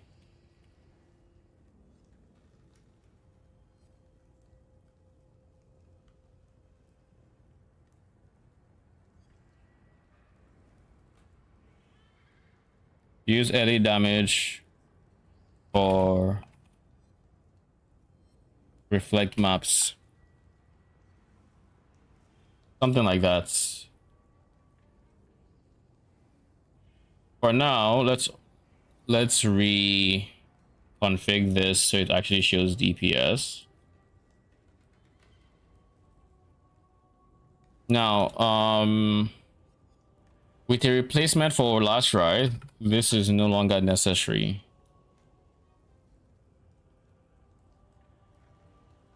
We still have Combs Binding. We do not have Crown of the Tyrant anymore. We just replaced Learcast, so Learcast is a no. Instead we have Vold's Vision for him. We still have Eternal Struggle. Yeah, I think this is fine.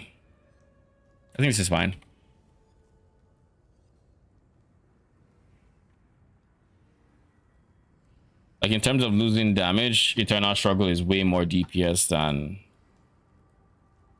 I guess the question would then be... It's 3 mil, still more DPS. AG is not applying any curses even though he can. Legacy of Fury, 40%. Not like it makes much of a difference, but and then all uprisings increase crits. All right, let's copy this and let's go high budgets, shall we?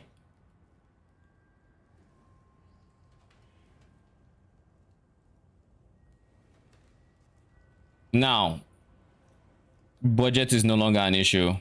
We are going hard. First things first. What are the changes I would like to make? Mage Blood. We start from the top. Mage Blood is a no-brainer. I would like to use a Mage Blood with 4 flasks.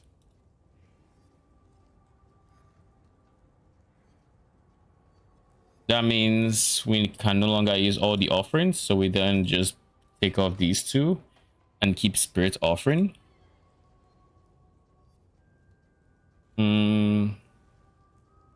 For Mage Blood flasks,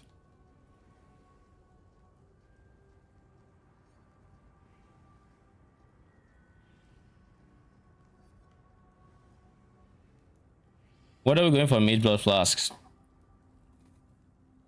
I want to have only 1 max res flask because I don't have all 3. With that said, we might need at least 2 for resistances. We'll see how it goes. But first things first, I need a Mage Blood and I need a...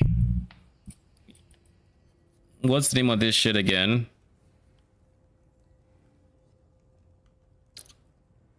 How am I struggling to remember the name of this thing?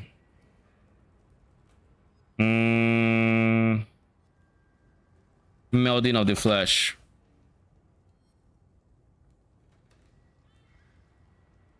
If I'm going to use an Aegis Aurora, then might as well. It's either I use an Aegis Aurora or I go for, or I end up opting for a rare shield with minion damage. And honestly, the minion damage shield might be the best in slot. It can roll higher block chance. It's recover life on block. But it'll be hard to cap my melding. I would have to go for max res elsewhere. We'll play around with melding first and foremost. Melding of the flesh.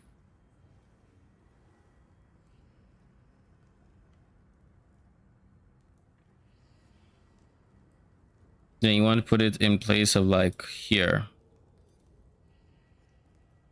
Okay. So our res of choice is going to be Purity of Ice.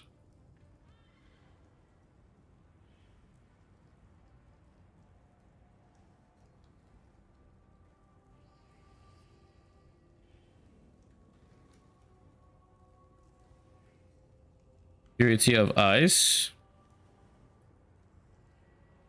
Then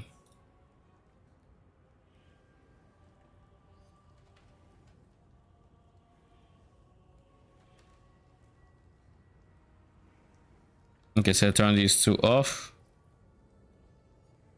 Replace this guy with Purity of Ice, and then where's the Sapphire Flask? So this is 89 all res.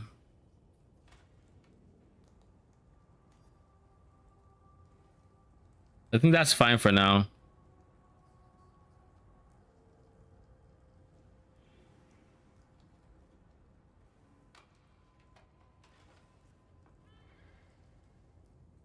Then how do I make up for the huge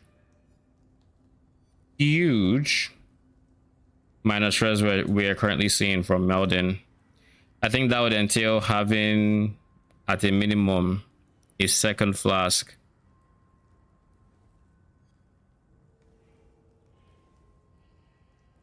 Like a topaz. The minimum. We're still going to use Purity of Elements, which means we can keep our Watcher's Eye with Chaos Res. But now we can also use a Light of Meaning for Chaos Res if we really need more Chaos Res from elsewhere. We'll see how it goes though. One of you, i.e. Sapphire Flask, has to go early res though.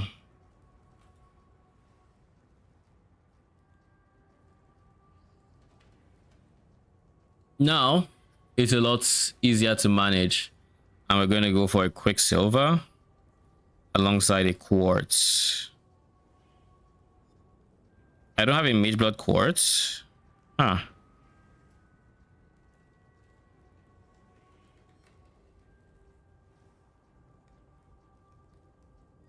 Increase the effects. They're all alchemists, so we do that.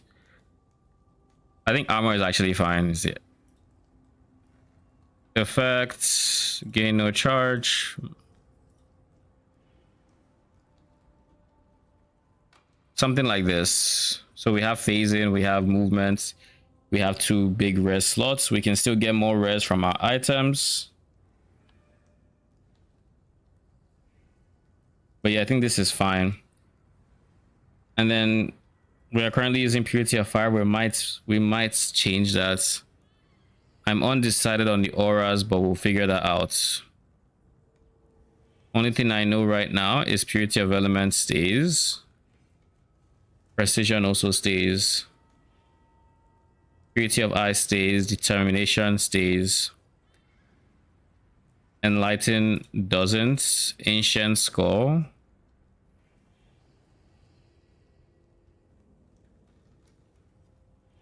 Let's sort this. It's getting annoying. Ancient Skull corrupt with Corrupt with reservation.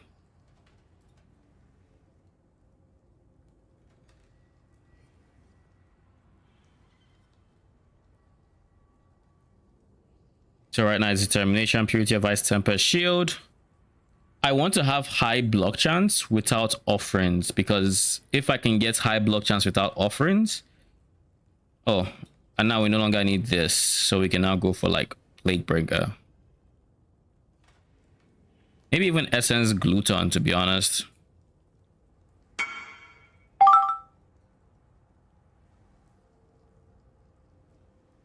Essence gluton would solve the problem we were trying to solve. Brother.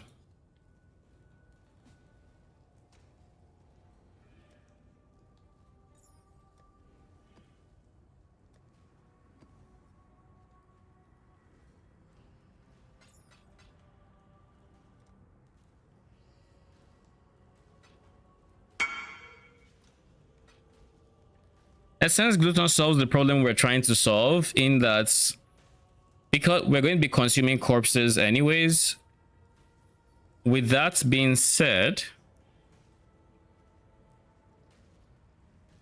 we're going to be going back to a regular desecrate setup, which means we will have the corpses around us to regen ES. This allows us to regen a shit ton of ES over seconds when when we consume corpses, which in turn means that we instantly remove that awkward moment when we're constantly taking dot damage and our ES is empty and stuff like that.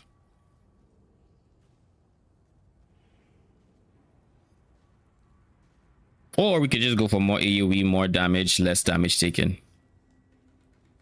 Either or. I'm a big fan of AoE when it comes to explode setups because it's just more AoE.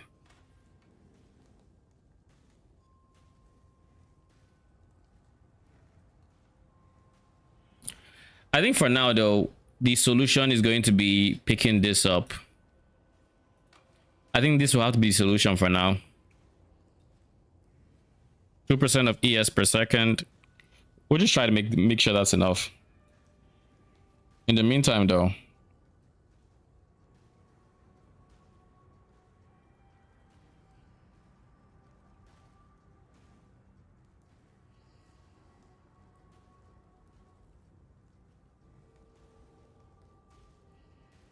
I think Divine Shield is overkill.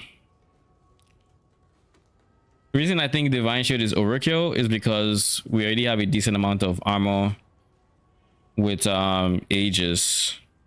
Also, can I just say, I would really love to be able to skip out on one of these so I can actually get an armor flask, like a granite, because a granite will go a long way.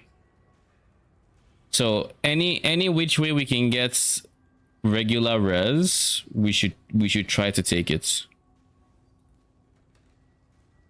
This guy goes out for an Unatols.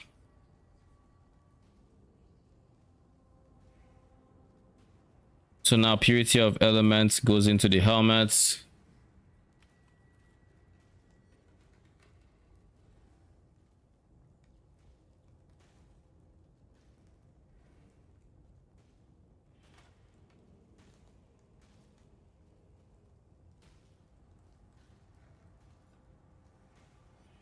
Do we have to drop a 50% in that case? If we drop determination, PDR becomes a problem. We can't get a determination merc either because no garb. It's just not an option. What options do I have available to me? Tempest Shield would mean dropping Tempest Shield means our spell block becomes a lot rougher, which is also not ideal.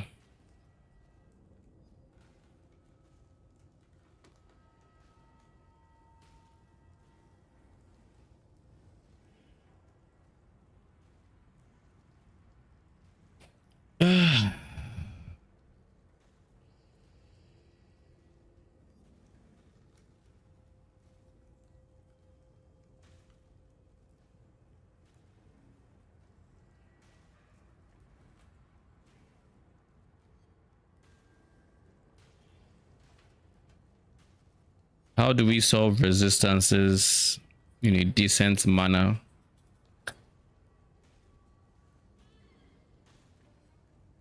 We can't rely on too many unique jewels because like I wanted to limit it to like Watcher's Eye and Melding because I wanted to use an adorned and fill out the rest with magic jewels. So we have to kind of make do with what we have, which means dropping certain things for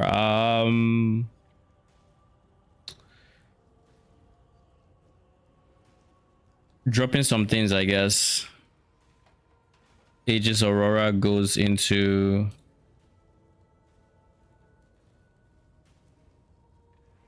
I think regular chance to block would be ideal because we'd also want to pick up this guy, which is just free block chance. Yeah, it's free block chance.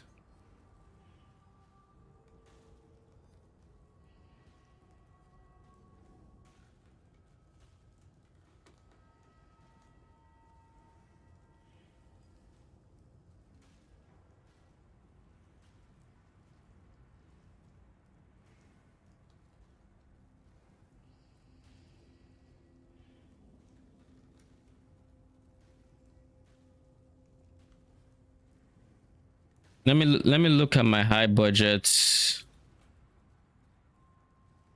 poison chains of command.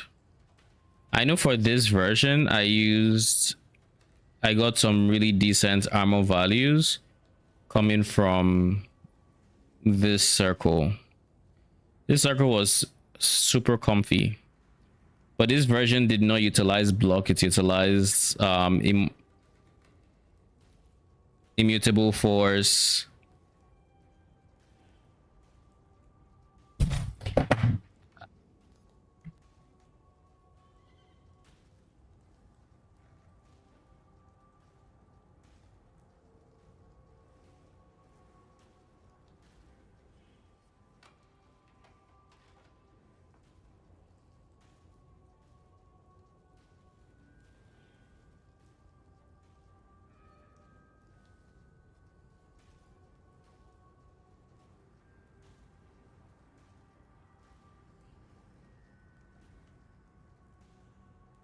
I'm back. Hit my leg. Probably sounded rough for y'all. Anyways, what was I saying? This version uses armor value from this, Light of Meaning, and Unnatural Instinct. I don't even think I'm using Determination in this version. Oh, I am. No, I am. So if I can use the same tech, that would be nice. But I don't think I can because I'm trying to use block and I also need to scale a bit more crit and some other things. Offensively, I don't really need to run any auras. This version also isn't scaling max res. So that thing that helps it. Is this hatred, generosity, precision? Now, if I don't run any offensive auras, what does that look like? I have determination. I mean, I just don't, right? I would have determination, Tempest Shield, Purity of Elements, kind of where I'm already at. I'd have to drop precision, which I'm trying not to. But here's the flip side. I might be able to. No, I'm scaling crits. It would be awkward to drop precision. One of the few easier accesses to like crit chance we have on the current setup. So I would prefer not to drop precision, but I mean at some point, if precision has to be like level 1, then it's just a case of we drop it, right? Okay, let's look at auras again. Let's look at it from the top. Purity of Vices for max res, determination for armor, block, Purity of Elements, and then we have precision. There is no universe. I don't think it's even remotely possible that we can.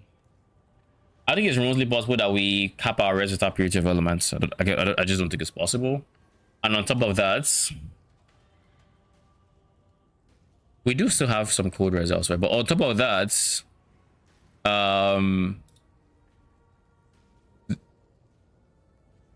there is no need for us to cap our block without Tempest Shield either. Actually, Aegis Aurora, where is it? Aegis Aurora should probably not even be block chance. It should be... It should be reduced damage from crits.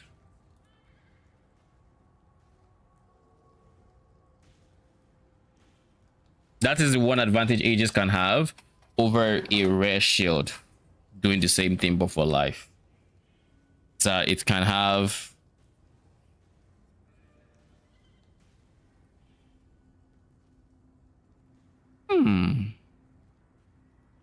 What if I was recovering life on block as a defensive layer and then just passively regenerating ES?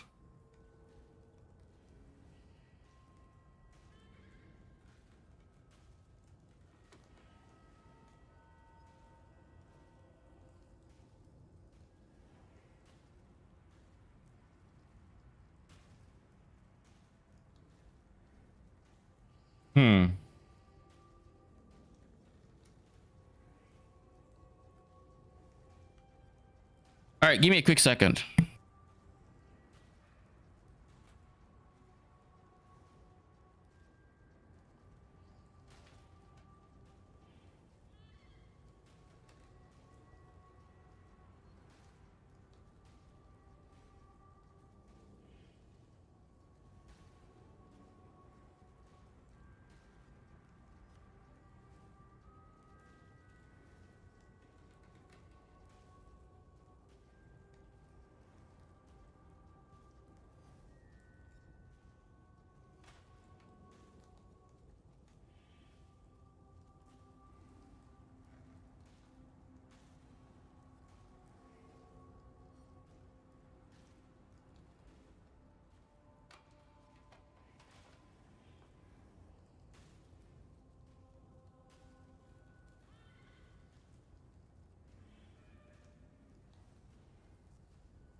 Okay, I'm back.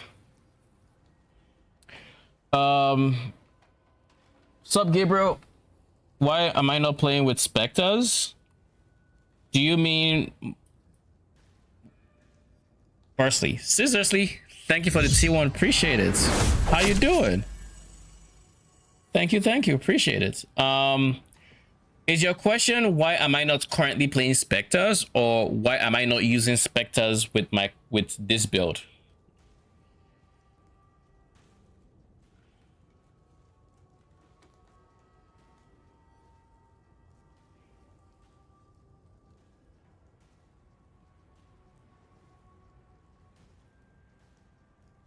Let's see what the accuracy looks like without that. Crit chance really wants it, and even now it's still slightly too much. It's still slightly not enough reservation efficiency, so I need something like this to counterbalance it, which is a lot of points. A lot of points indeed. Why am I not currently playing Spectres? Because I want to play something else. I played Spectres for like 2 weeks. It's time for something else.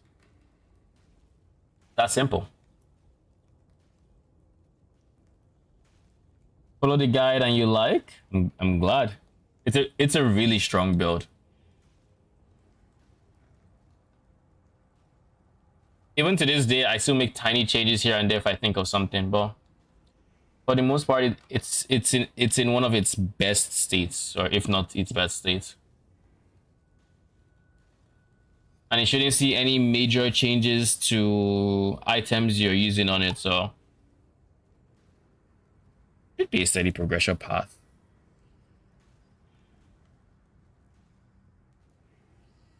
I guess if I can figure out if I can get the accuracy here, this number goes up. The crit is not bad, it's 83% still.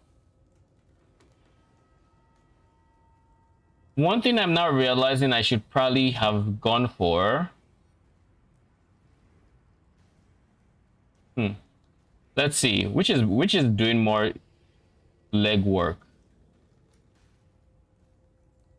Let's say this didn't exist on this one. We're at 34 mil.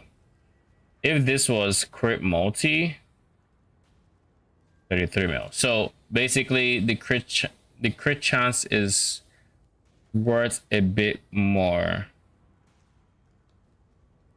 All right, so now the next question is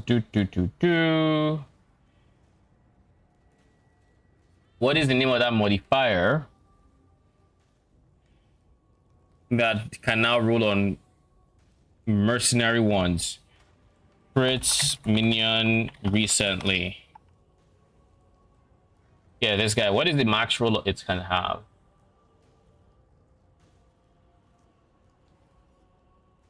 A 100.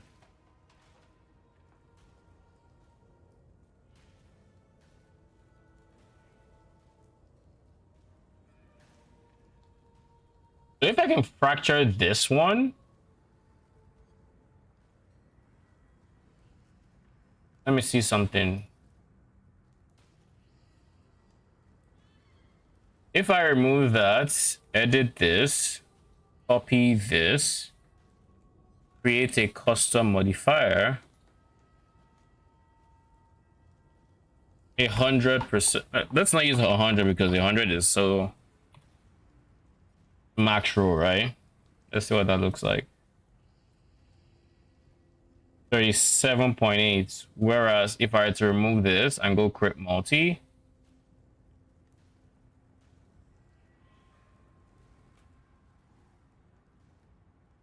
36. So it's like it's slightly more damage. Here's my thought process on why I think I would rather have crit multi. With that one, we are in a much better spot to crit. It's really good, right? But here's the thing.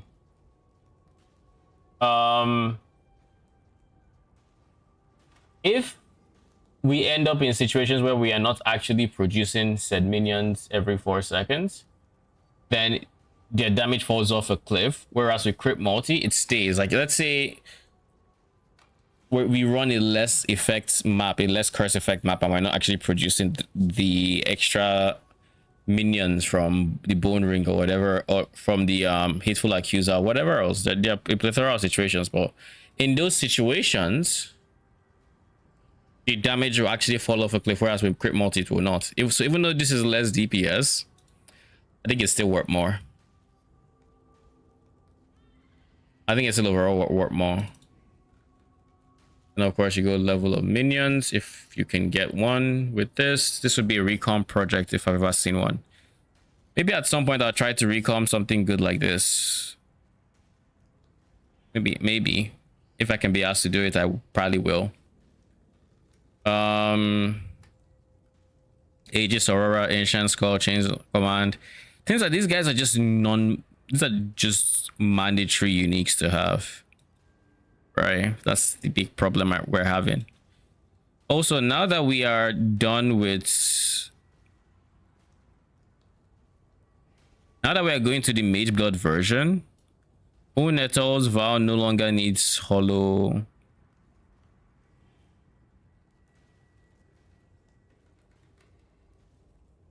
Unetal's Vow no longer needs hollow effigy and can now anoint something else, which is big. I think this something else in this case just has to be a charisma anoint. I've been trying to lean more away from reservation anoints as I get better out of the game, just because I don't necessarily like relying on them. I like being able to fit my auras within its means, but I do think in this case it is worth the reservation anoint. Which is a lot, to be honest. That's a lot of mana. That's a lot more mana than I thought I would have. So with that, now we can fit a well-rolled precision. A level 18 precision, which caps their accuracy. But I would like the accuracy capped even without this. So then the question is, here's the big question.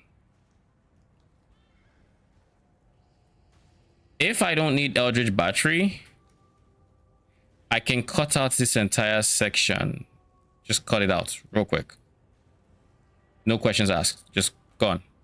And then I can maybe path towards here and pick up this guy here. But I don't think this is enough travel points to justify that. I don't think it is, at least. So I'm going to have to think.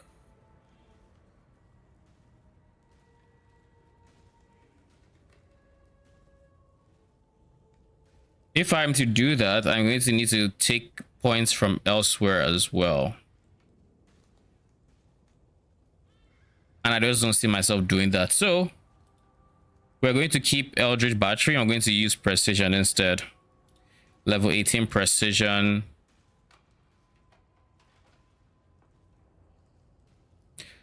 Level 18 Precision. That solves accuracy. We're still going to probably keep accuracy on some of our Ghastly Eye Jewels because we need it. But yeah, next things next, we go for an Adorned.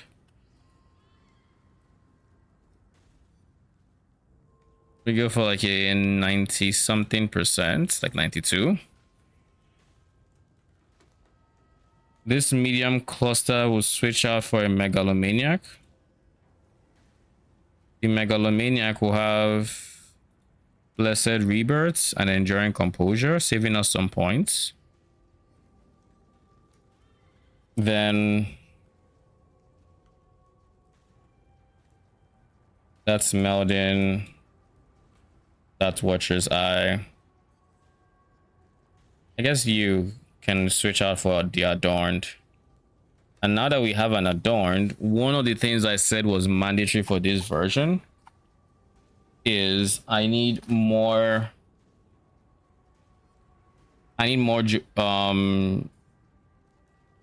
cluster jewels. This is 4 away. This is 5 away. So let's do this first and foremost. Take the 8th cluster.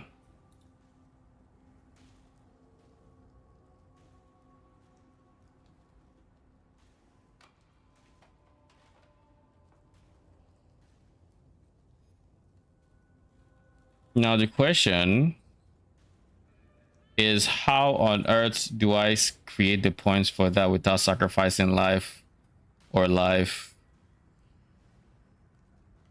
comfort in the way of ES? Like, how do I do that?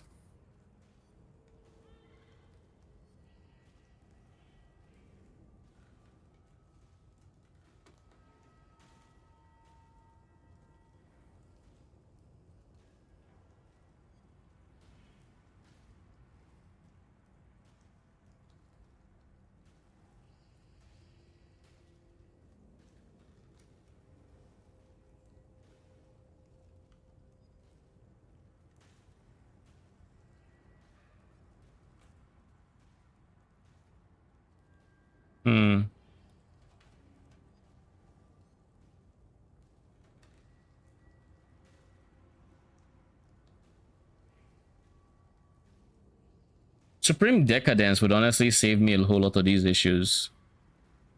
If I were to go to Life Flask and then just make it, the life recovery from the flask also hits ES but less recovery, that would make it so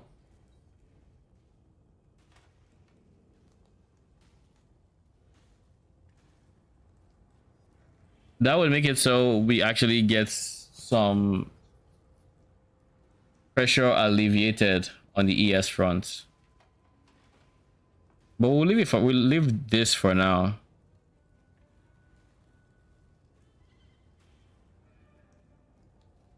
Honestly, we'll save the points here for now. If we can fit it later on, sure. But for now, let's save the points.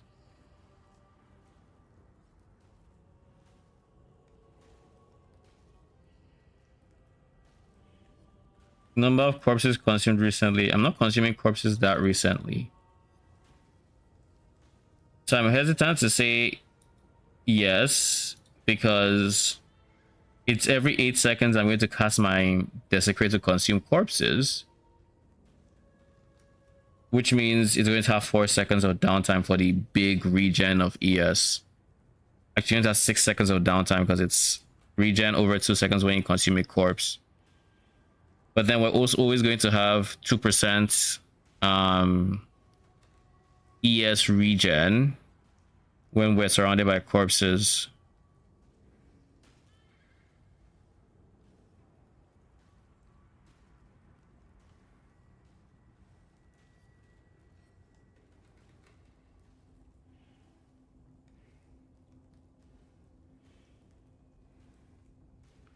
How about we just don't worry about this for now? Like, this is a no. We'll see. I'm not going to sacrifice my Aegis survivability for this. Or yeah, fresh meat uptime is like the easiest thing to drop right now. But if I were to drop it, I would honestly just, I think if I drop this, the effects, the skill effect duration scaling, I would likely drop fresh meats, because like without this area, their uptime drops to 32 seconds, which means fresh meat only lasts 3.2 seconds, which is a big no. If it lasts 3.2 seconds, then it might as well not be up. 4.6 seconds we can still make do because we dropped effect duration from here.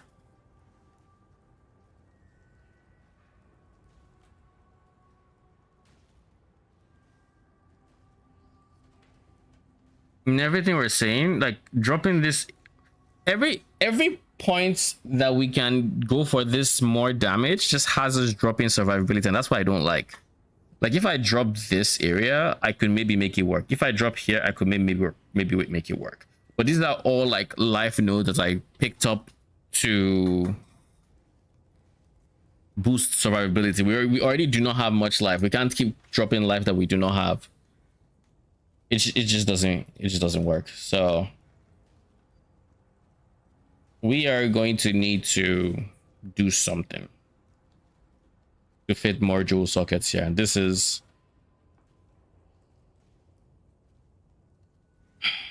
and we still haven't figured out block. We still have not figured out block.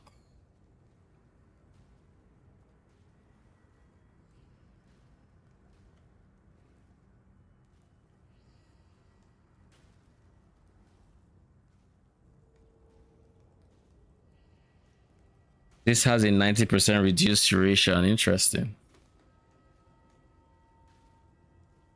Also has big block chance. So that's why you don't use replica roomies, even if you're immune to petrified.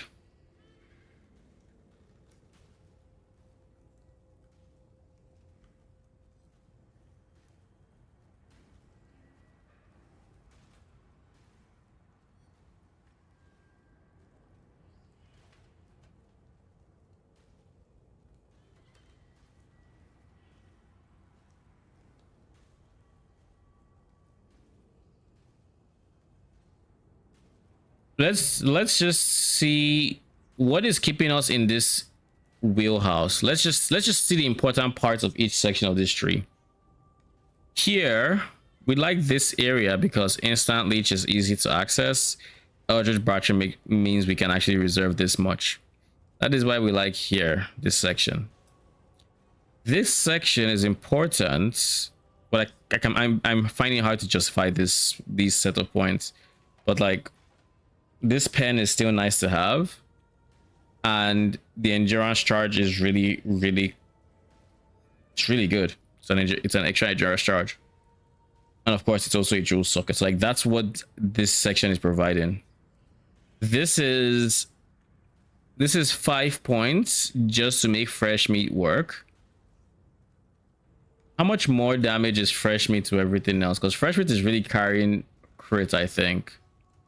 Without fresh meat, damage cuts in half. So this is worth the investment for fresh meat. So is this. It's a lot of investment, but a lot of damage.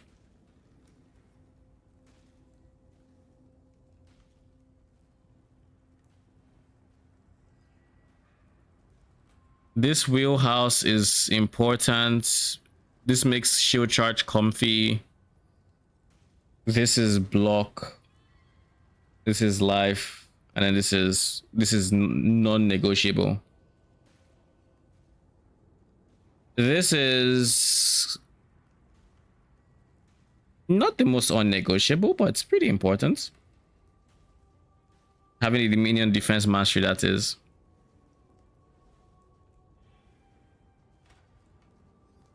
But if I'm going to add this guy, I'm going to need to majorly change this tree somehow. And I just haven't seen the inspiration for it yet.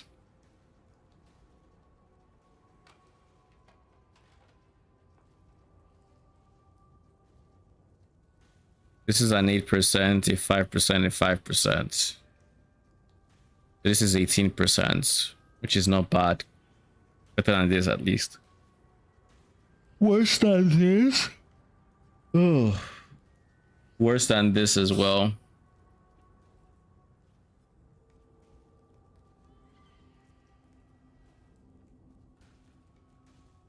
We can't take any increased life because Chains of Command comes with life modifiers.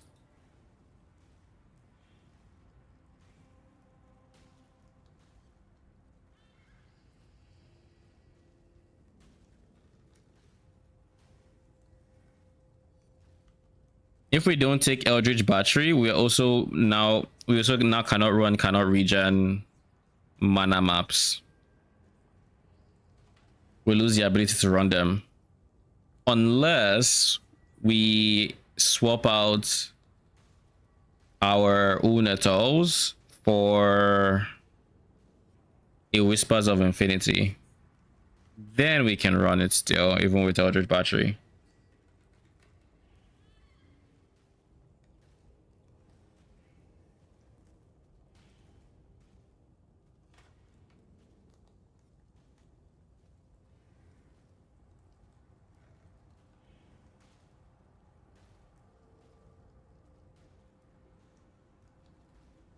Is it worth swapping to Whispers of Infinity? Let me actually think about that. Drop Eldritch Battery altogether and just have an amulet swap for if I am unfortunate enough that my riskier pools cannot regen. It'd be a big DPS loss though, is like the big thing. But it would mean I can actually cut out this section, like just this entire region can get cut out. I would like to keep this, but realistically I don't have to hold on to this tight. This one I probably still want to keep because Chaos Res helps with poison maps. I think it's a very big wheel to have, and the recover life is mandatory. If I can path in this general direction, I can pick up some more life, can pick up endurance charge, can pick up the same instant leech, maybe have more block to mess around with.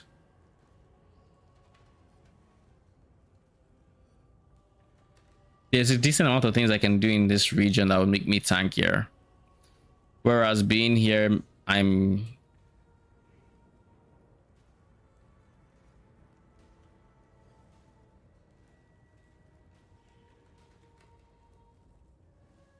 What are ways you can scale the duration other than this?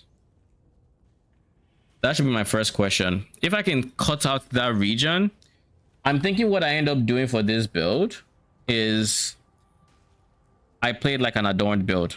I build the tree like an adorned build, going across to like 3 different regions just for cluster jewels to fit more jewel sockets, and having one of them be this guy. But that would involve cutting out a lot of this tree, like just basically butchering it. And the only thing that I would actually get from the tree itself is likely this minion defense mastery and this offense mastery. So the tree itself will look something like a straight line here, goes up to here, goes up to here, and then this goes down here. And then we pick up the things we can in the interim. Let's just play around with that tree, shall we? Let's just do that for now. This is a test. This is a test POBE. Let's just cut everything out. Start from the top. Pick this up. Life on death. I'm here. I can pick that up.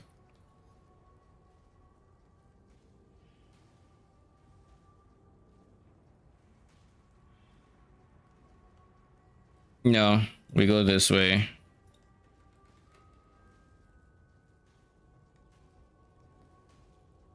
Then we go all the way here. And we go for the same 8 cluster.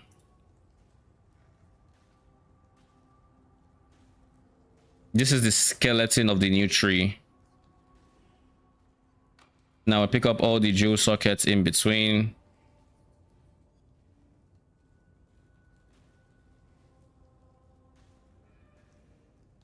We pick up the non-negotiables.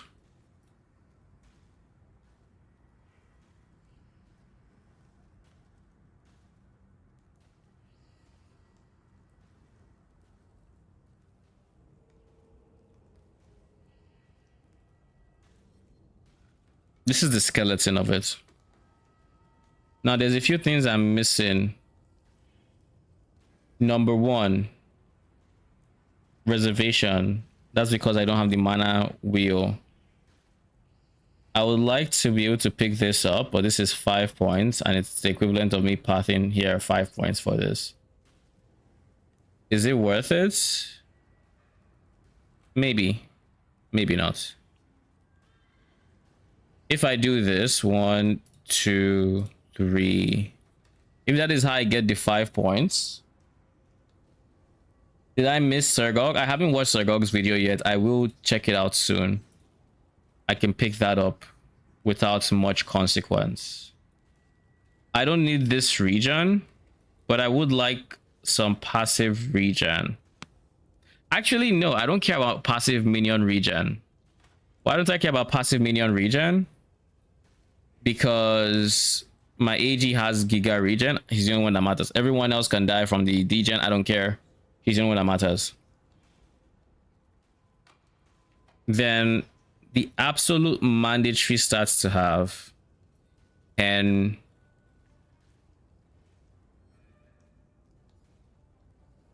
offering effects.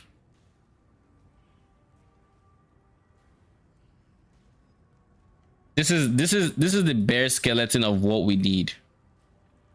Next, we would like more skill effect duration.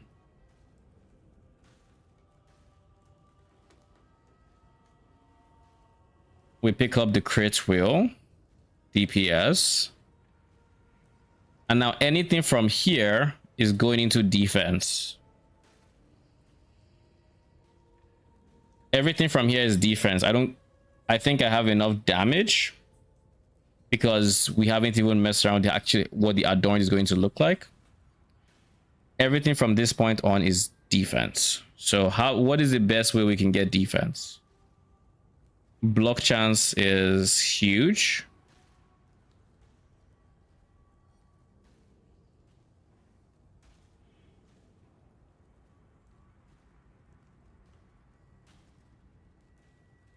Life.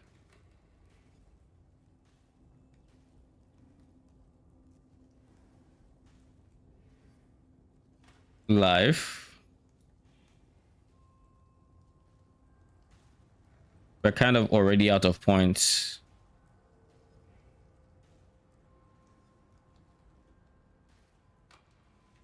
Realistically, this would also be really nice to have. It's less life, but it's also more ES.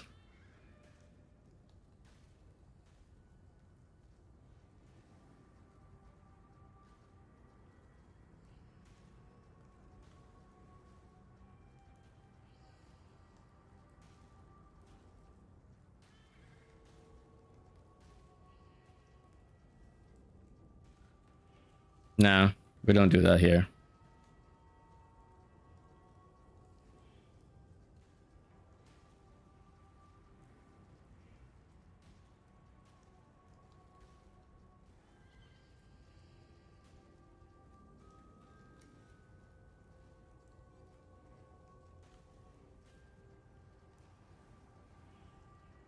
Four, 8, 15.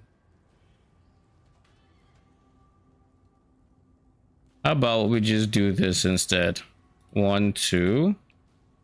Take this point away. 3, 4.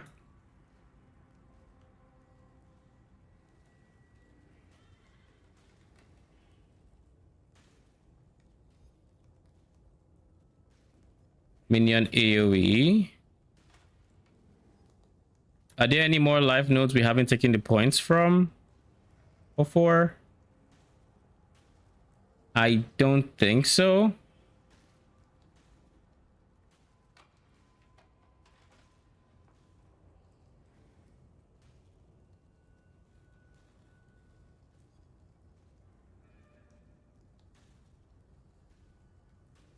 In which case we just take one more point here.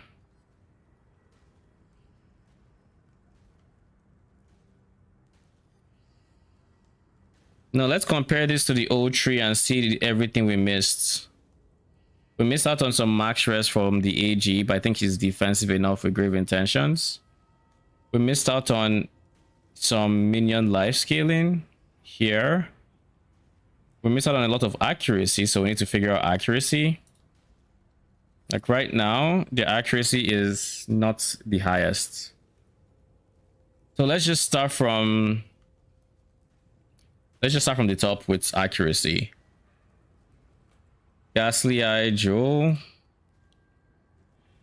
Wrong one.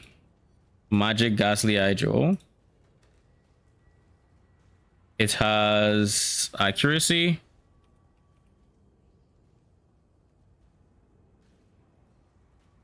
High roll with flat fizz. High roll. We're going to lose a lot of life from this.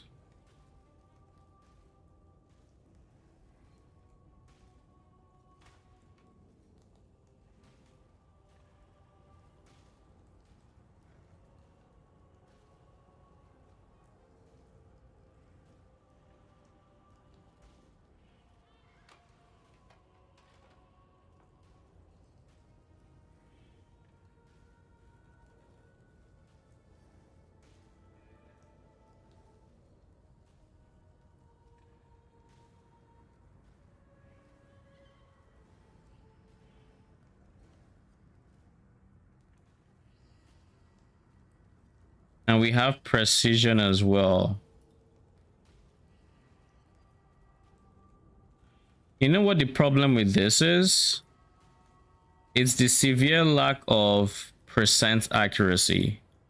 In which case, I think we're going to drop like 2 of these. Go for Cobalt Jewel. Go for minion accuracy.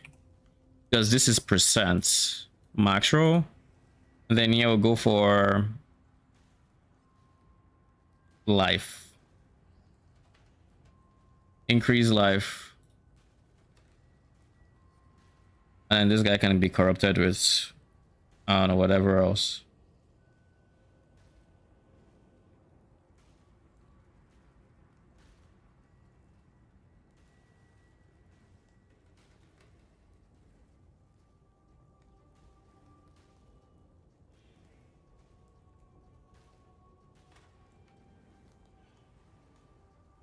Maybe minions didn't increase damage right now.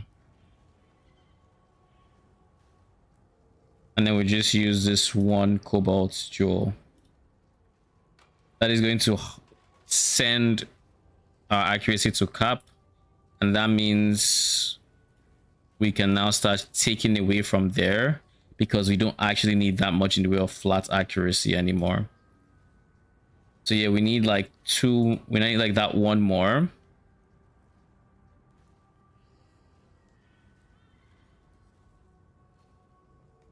And then we copy this, paste.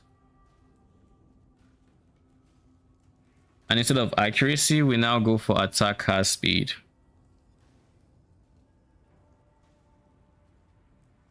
I would use this guy, like increase damage if you've used a minion skill recently. But I don't think I'm using minion skills that recently, you know?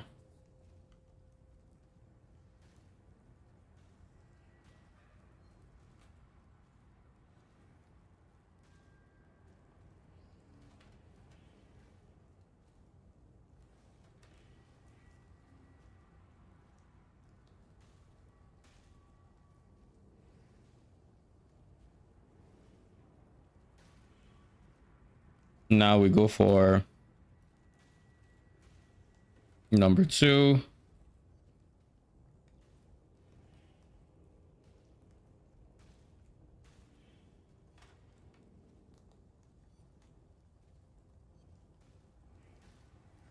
How did I end up with less accuracy, with less Oh, you know what this is? These aren't corrupted.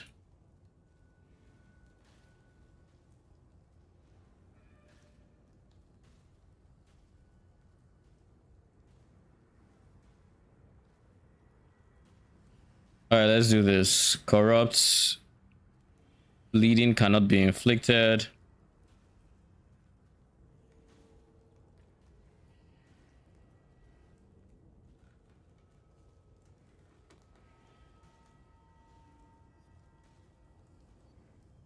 So that's 1. Almost gets doubled. So let's say 23, 46. Take away a few. Actually, it's easy to tell.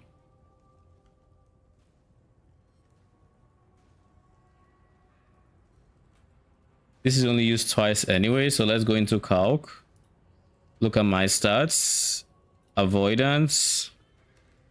Bleed avoidance chance 88%. So there's still a 12% chance here that we end up bleeding.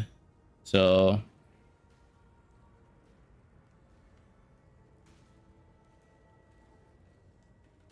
we do that. And I think accuracy wise, it's still good. So 1, 2, 3 have bleeding chance. Then the next 3 will have, well, 1 will have corrupted blood immunity.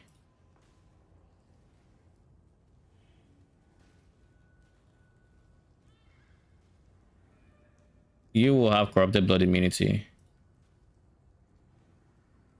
No, but at this point, I don't need more accuracy. Oh, you know, because they're corrupted, I didn't realize I didn't need accuracy earlier. So do I need accuracy there? No, I do not. I probably only need one accuracy jewel then. Yeah, that's all I need. One accuracy jewel. Yeah. Now we're talking. All right. So we delete this guy for now. And instead of copying this guy, we're going to copy this one. Actually, this guy should have corrupted blood immunity because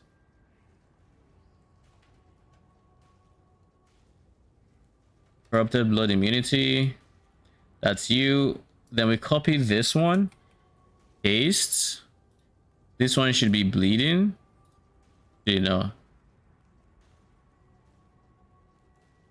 This one should be bleeding.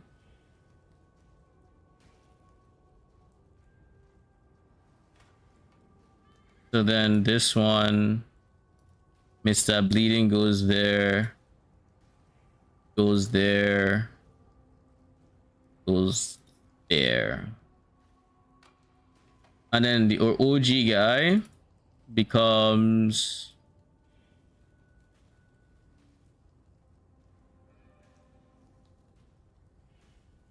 poison immunity, I'm thinking.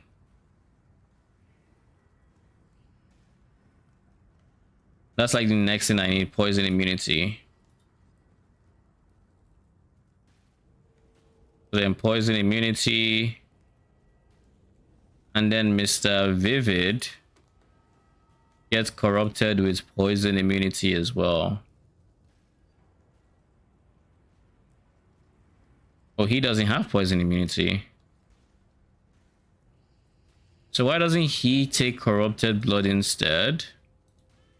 So that the first guy can go poison immunity. This of course makes it so we aren't actually poison immune, but we have a very high chance of avoiding it.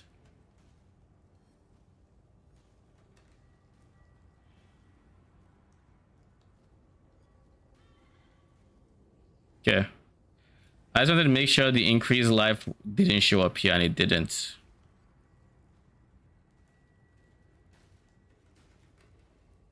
So we still need slightly more accuracy is what I'm getting at, is what I'm seeing now. So I guess we do need a version of you that has bleed immunity. So corrupt, bleed immunity, cancel. Let's just make sure we copy paste it so we don't overwrite what we currently have.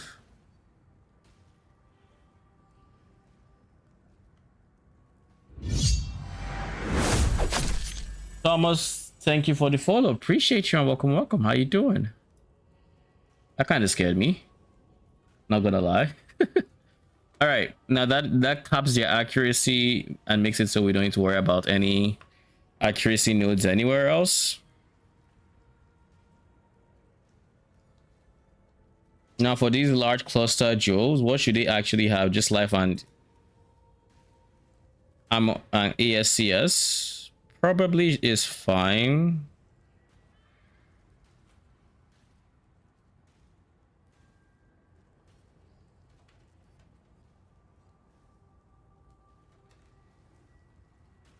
Yeah, I think it's fine. Worst case scenario, just pick up more flat armor, flat ES, whatever else. I think it's fine. If anything, I would like to change. I would like to change how much of this we're taking. I'd like to fill out those 2 points. These 2 points would be nice to have.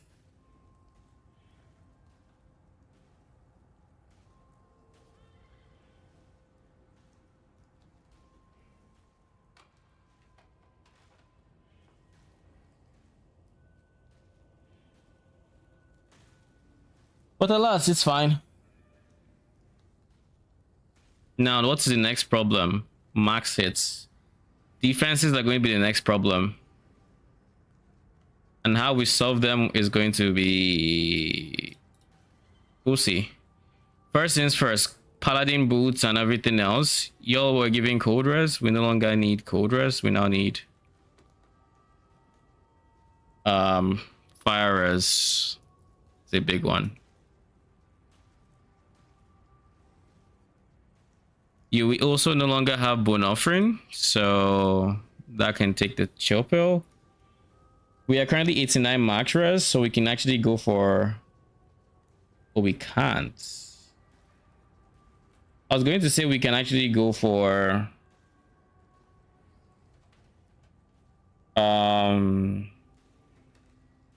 max cold res, but cold res isn't here. Spirit offering effect is probably what we're going to end up going for. And then for life regen, I think we just keep life regen anyways. And we just keep it on like 9%.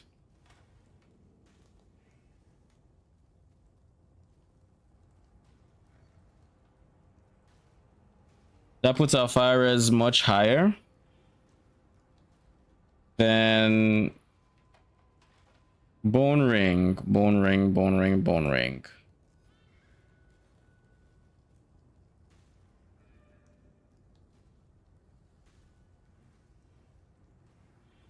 I think here we craft fire and lightning. Actually, here we go fire res.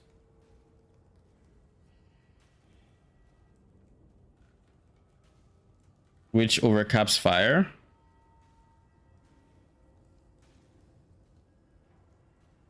But then how do we fix lightning without taking this spot? Because oh, lightning is actually very easy. I just realized.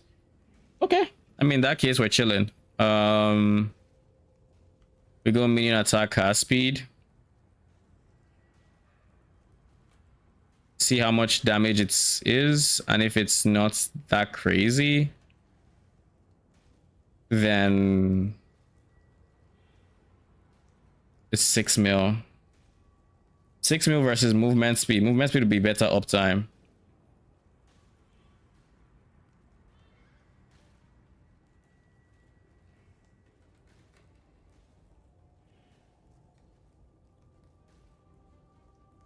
We go for that, and then we go speed catalyst.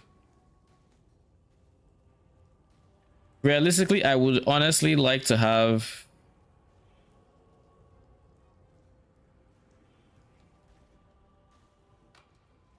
minion movement speed here.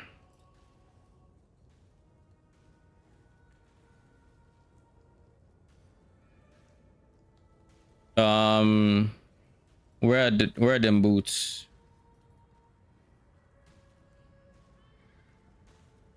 Remove these. Get strength because we do need strength actually.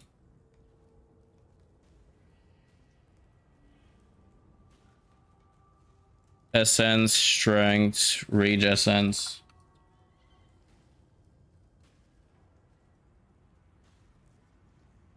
Until chaos res and then fill out res. Okay. Yeah, okay. And so in that case, and we don't need dexterity, by the way, because dexterity it's only being brought up because of haste. Precision is 113. We need to get one more dex from somewhere. Literally one more dex. All right, so it doesn't look like we can actually fit movement speed. I think going for movement speed is kind of greed.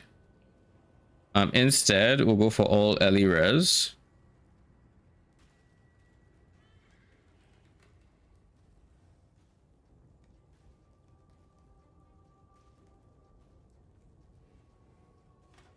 Or we go for fire res. And then for lightning res, we just tattoo some lightning res. Because I do believe we get lightning res here. Yes, we do.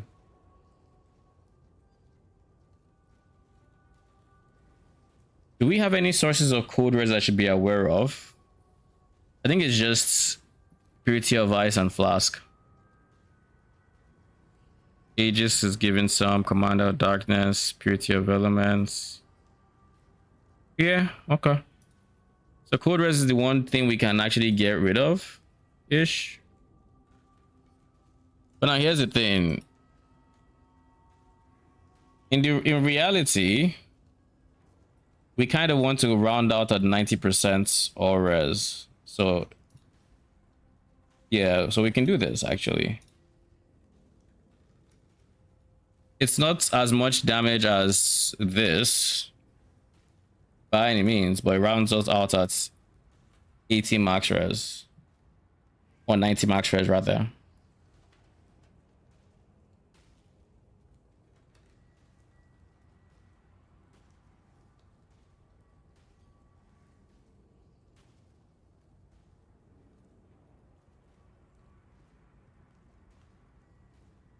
I would still like more life.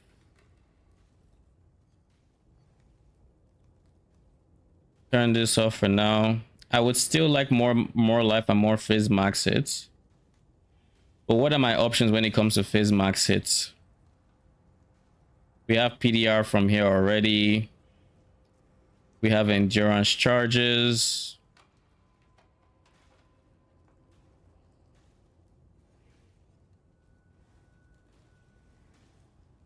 What options do I have?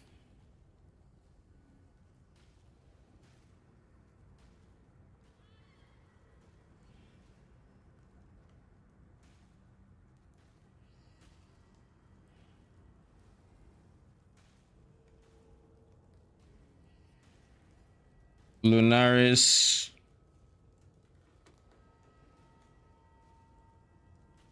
Where's the other guy? Rockall. Mine on full ES, Bro. no. Do you know So what just happened to me? what? This guy bought my 16 tailoring orbs Okay. for 36 divines because they were 2 divines each at bulk. Okay. He hit his mod, gave me back 9, and paid me an extra 20 divines. Why? Because he said, well, because so I was AFK when he traded me. So he said,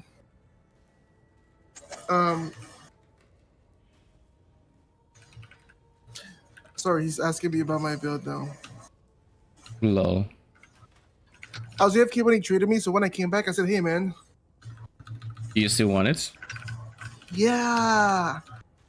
And he said, give me a sec and I'll let you know. He was basically tailoring Orbit 30% Twilight Regalia base to get the Giga mod, which is the increased explicit defense and the 200% attribute requirement one. Yeah. And so he said, hell yes. Oh my god, this motherfucker's about to give me shit. I'm eating. Lol. I'm gonna squeal! Anyways, that's funny. Anyways, what was I thinking of before? We're thinking of getting this Fizz Max hit up.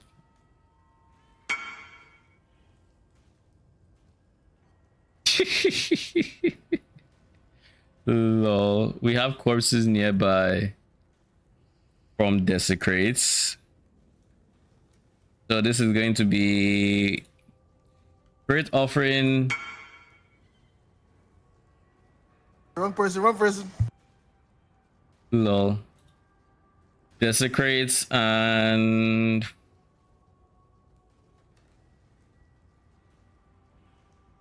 I think we'll leave this for now. We'll leave it for now.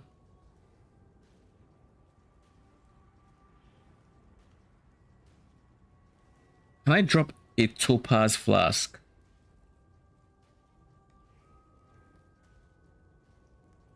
I can. By dropping that topaz flask and picking up a granite flask,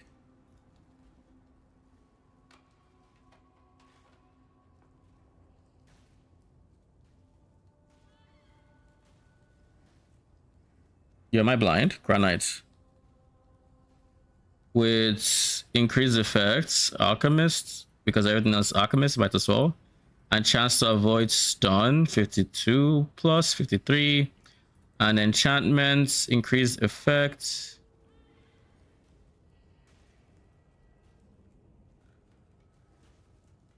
If I He add said it took all him of these, 220 tailoring orbs to hit, which is Lol. why he put me on his lap after.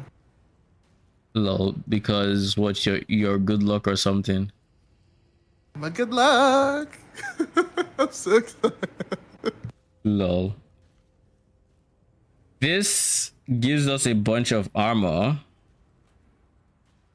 And now we just need to figure out the lightning res, which honestly, this bone ring can have lightning res in that space. We drop DPS by quite a bit.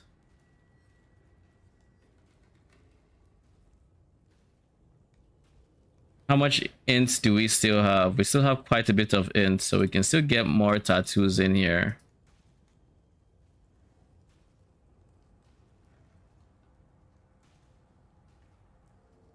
All right. So many lightning tattoos. But with that, we're at 82 mil. We have decent armor, which means whenever we block, we're going to be getting a lot of that. And we have decent... With that, our phase max it gets better. It's not quite where I want it to be just yet, but it gets better.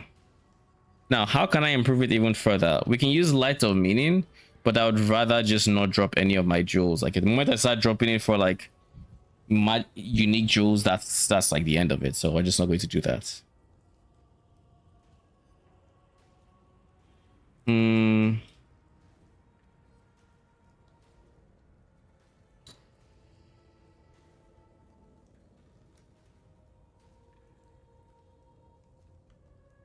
Can I get life anywhere? We're not dropping triad grips levels, that's for sure. Reduce effect of curses is nice. Early res, stun, movement, speed, armor. And I guess Progenesis would be nice to have. As always, this would increase max hits a bit, but alas. I really want this to be higher. How can I make this higher?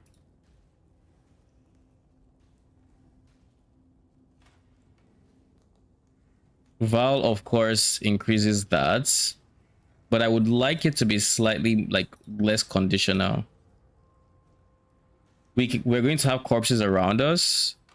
We can't fit in an extra.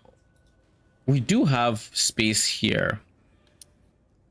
Right, we have so many gem sockets we are not currently using that I'm not entirely sure how we're going to use, if I'm being very honest.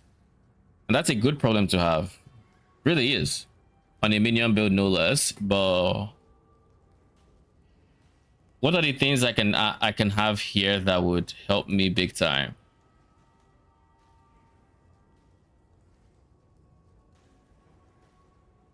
Block is still questionable with Aegis Aurora. Like, I can maybe work with glancing blows, but if I'm going glancing blows, then I need to make sure my armor is up to snuff. Otherwise, I'm just trolling my survivability. Like, it's 3 points, so like it's doable, but I don't want to throw my survivability for it, you know. How much increased damage do I have? 671. I like this range. I don't want to drop below that either, so I'm not going to lose this guy either.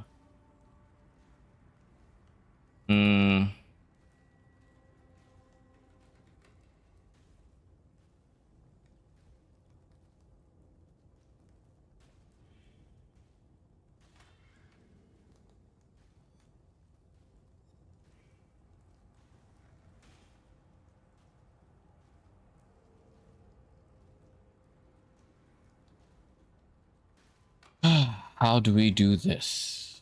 What is this? What is the way I can Hmm.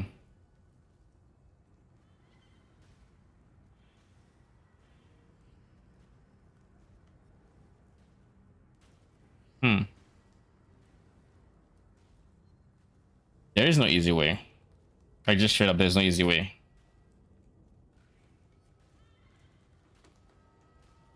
Something's got to give no matter what it is.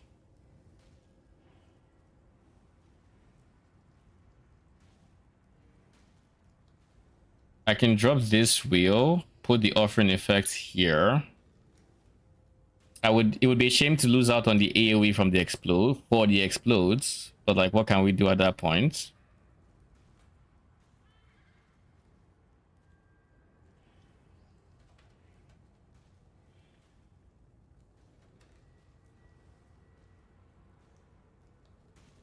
How can I get more block? Or life? Life is easy. It would just take points that I don't have. So life is not really an option. Block on the flip side. I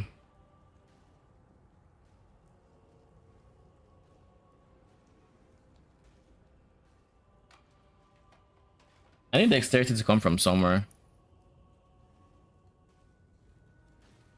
Oh. Am I trolling? Where's my mage blood?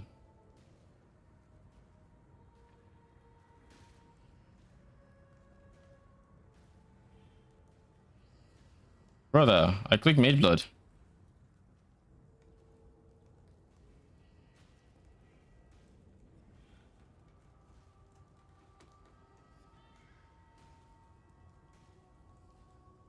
And that should be enough dexterity for precision, right? Yeah, it's enough dexterity for precision, and that's the only thing I really need to worry about. Haste is just being simulated from my merc, so I'm not going to bother with its attributes requirements.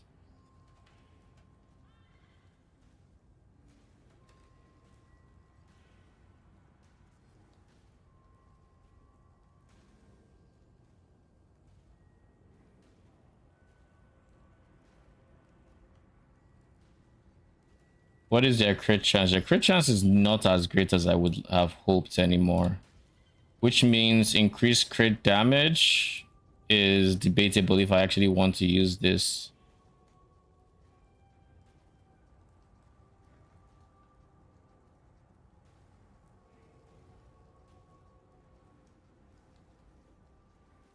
It still surprises me how much better increased crit damage is than increased crit strikes. Crit strikes just doesn't give enough crit chance to compete with crit damage's DPS.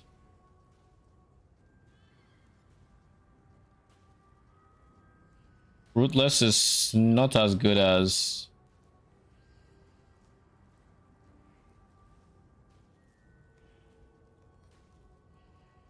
Is this even worth it? Barely focus? It's barely more than crit damage.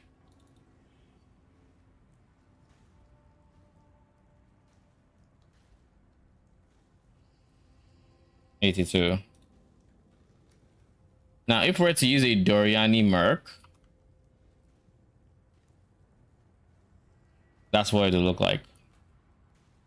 But to be a lot less comfortable.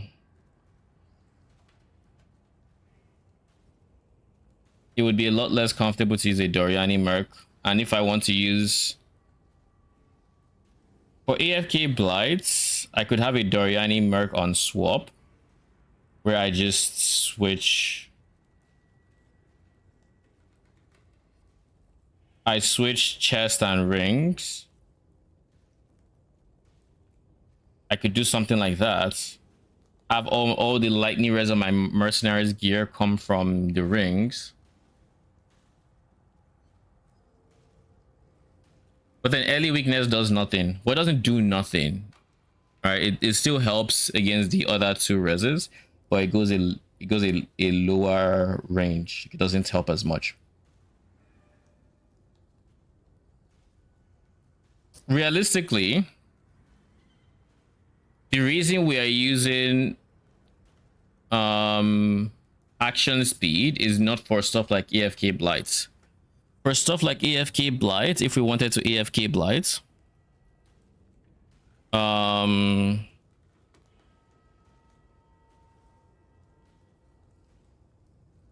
we could switch to a Doriani and that would be fine.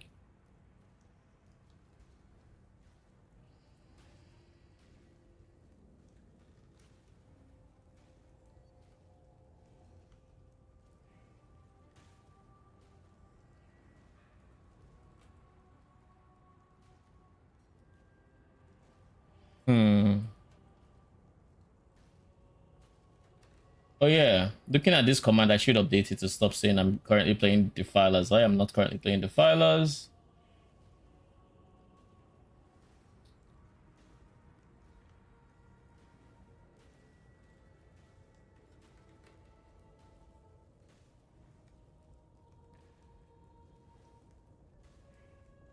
There. All right. We're no longer using an always uprising, so we don't even have this anymore. We should take that out. Let's go to the config, and before we go to config, let's think about everything we need from our mercenary. We're currently at 78.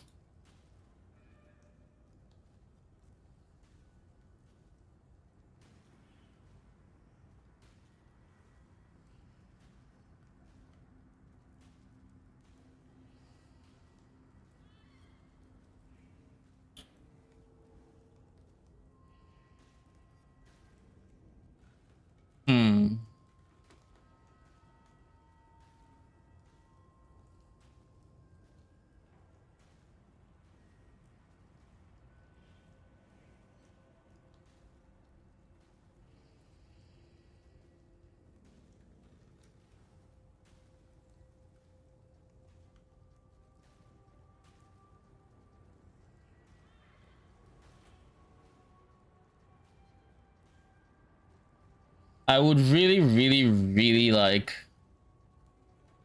to let's just check this real quick. But I would really like to have a Crown of the Tyrants in the high budgets. 78 mil. If we were to add Crown of the Tyrant to this,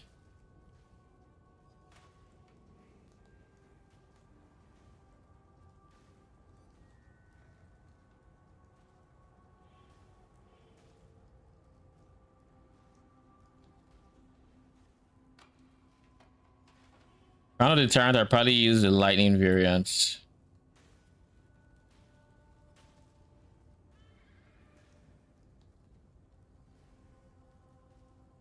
which is 16 to 144.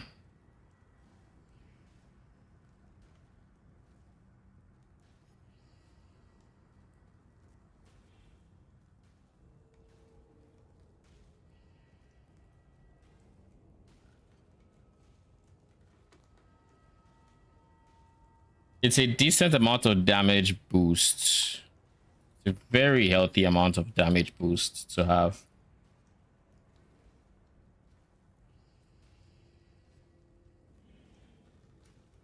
Is it anything compared to the 10% I'd be switching to here?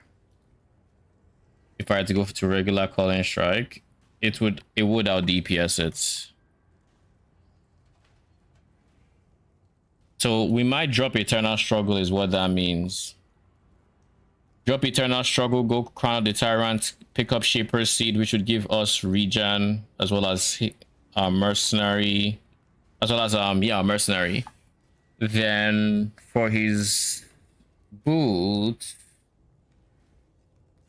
I think we drop one Squirming Terror. I think we would drop a Squirming Terror because we are still running Penance Mark rings. Let me think. Penance Mark rings is 3 3 minions a second. That means over the course of 4 seconds, that's 12. If I add 2 worms to that, it's 14. If I add 2 more, it's 16. 16 gives us the leeway of having things die at the exact same time, which then leads to only one sword being spawned and stuff like that. Like it gives us some extra leeway on our uptime. Whereas with only one, we're kind of pushing it close. But we can still have perma uptime on fresh meats. It's just we're pushing it close at that point.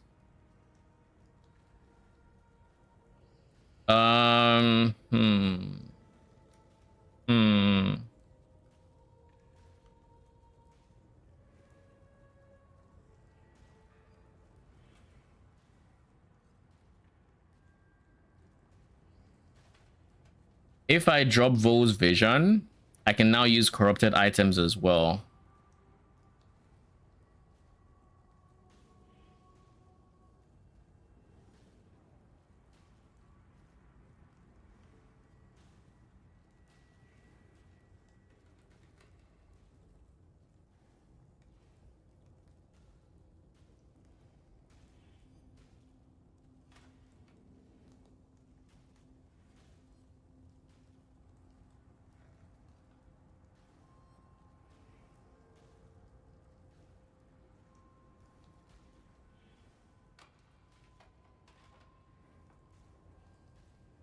Oh. Yeah, this is really complicated. How about I build around Doriani? I make a Doriani setup and then I make a different setup for if the person wants to run risk scarabs, because those are 2 different setups, but with the Doriani setup you have a much higher damage potential. Much higher damage potential. And then I leave it up to, because I think we are going to use the same mark either way,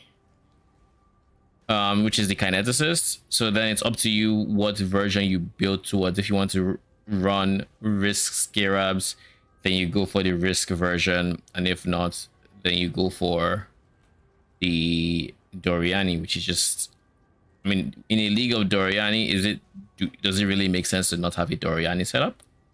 I don't know.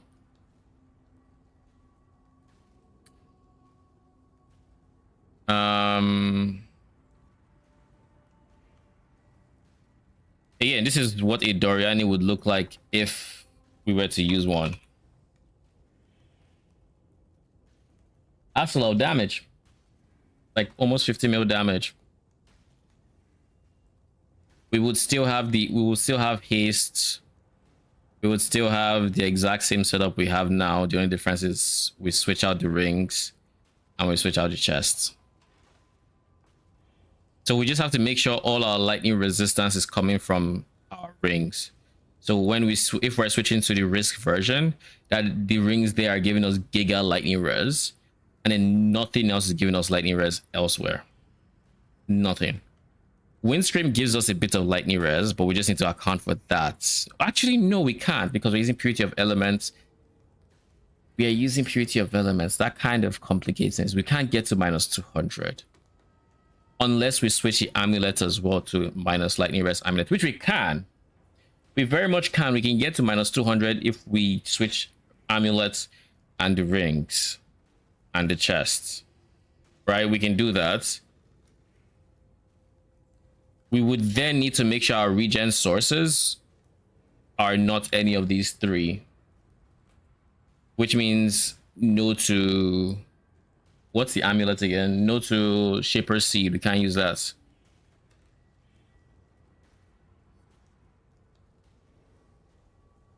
We can opt for a Vo's Vision and just stay away from corrupted items. Like, that's not too big of a deal.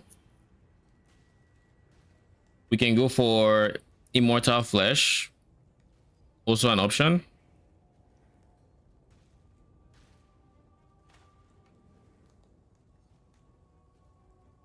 We would also have to have a Dawnbreaker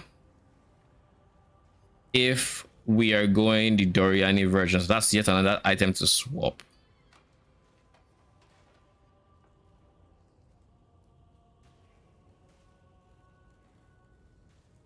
Hmm.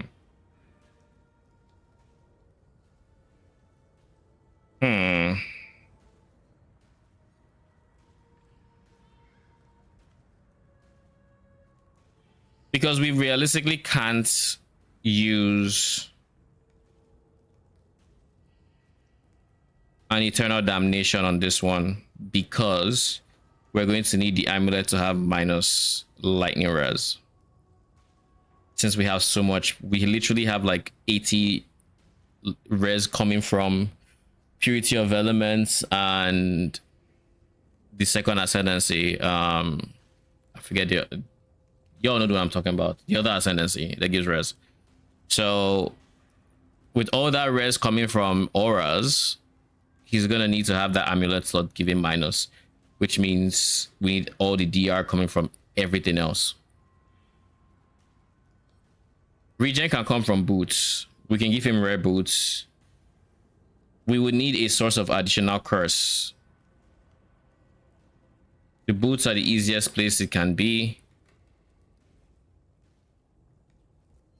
I could anoint Whispers of Doom on the... I could anoint Whispers of Doom, I guess, on the mirrored amulets. That way he does not lose that. Because I mean, with Doriani, you def don't need last rites. Not the, you don't need it, right? So then that'd be Whispers of Doom for the additional, what do you call it? Curse. Boots then give regen. Gloves will have to be Calling Strike gloves with res. So like I could literally just switch my character's gloves there. Curse wise, we still have the curse spot for early weakness, and that's all that matters. Boots would then be rare regen boots. Gloves would be res gloves without lightning res, of course. Then helmets would be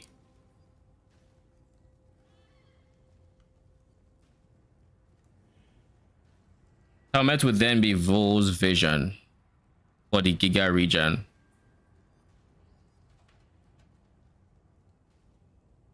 I guess alternatively there is also, let me see what Palstron used to make his tanky, because I know I was looking at his video yesterday and I think I saw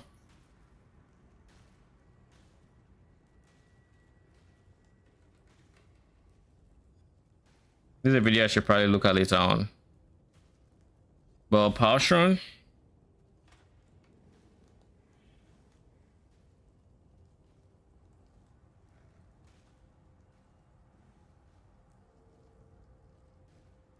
Also have POB. He didn't put his merc in his POB, sadly. All right, so we have to go to the merc section, which is here. He uses a Dawnbreaker. He goes Ancestral Bond to make it reflect immune. He uses Defiance of Destiny and then uses this. The wand is Wrath Aura Effect or something like that.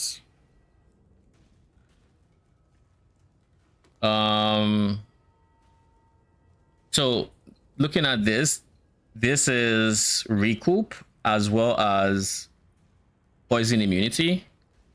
This is recover life when hits, which is really good for those lightning golems.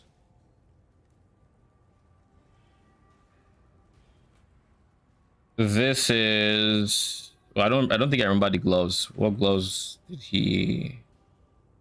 it's like an 80 golden is the biggest piece in the puzzle, and if you think give or maybe 200 gloves top of your And Feeble on his gloves with res. Okay, so just rare gloves. So the entirety of this guy's regen is coming from Defiance gaining missing unreserved life, as well as more of what's the name? The helmet, more of conquest, I think.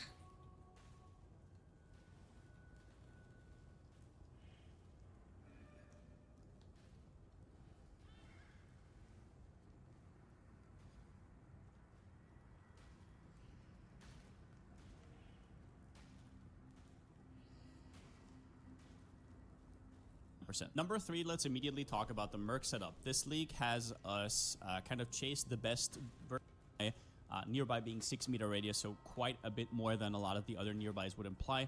Have the lightning resistant equal to yours. If you put that on your Merc, that means because really never die, and I mean never. There are situations I've heard of people in Abomination map with some nasty mods in the boss arena where it dies. I've personally not observed that with my current setup at all. So how do you get your Merc to minus 200 resistances? Well, it's with GG, but then you and after that you will have to pay 15 exactly the coop if you can find that elsewhere, but that's how I did it. And that's really all you need for the minus 200. And then we have the Fines of Destiny, which is a non-offensive choice. You can get a lot more damage from your amulet if you want to, but this is what I did. So Defiance has lightning res as well. To basically never die. There's a lot of other things going on here, but that's the bad. Maybe if glazing under the minus it on my gloves. This one I don't think I can afford my amulet slots for that, simply because, like I said, I have so many other sources of plus lightning res that my amulet just needs, like, it's not even, it needs to have minus lightning res. It's are unaffected by your hexes, and the Merc is not you. More defensively, I also have a Dawnbreaker here that helps quite a bit in terms. It's also Ariani's as well with the reduced extra damage from crit, unaffected by poison from. That's the one. He has regen and unaffected by poison, recoup, and recoup.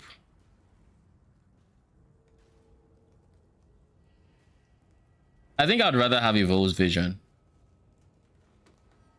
Evo's Vision for decent regen and increased life. Then the gloves would be life regen rates, ideally with Calling Strike, but there isn't really a deterministic way to get that, so it's just Calling Strike and res. Realistically, that's what I would end up going for. And boots would be,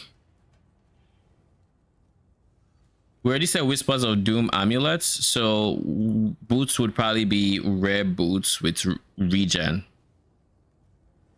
and res.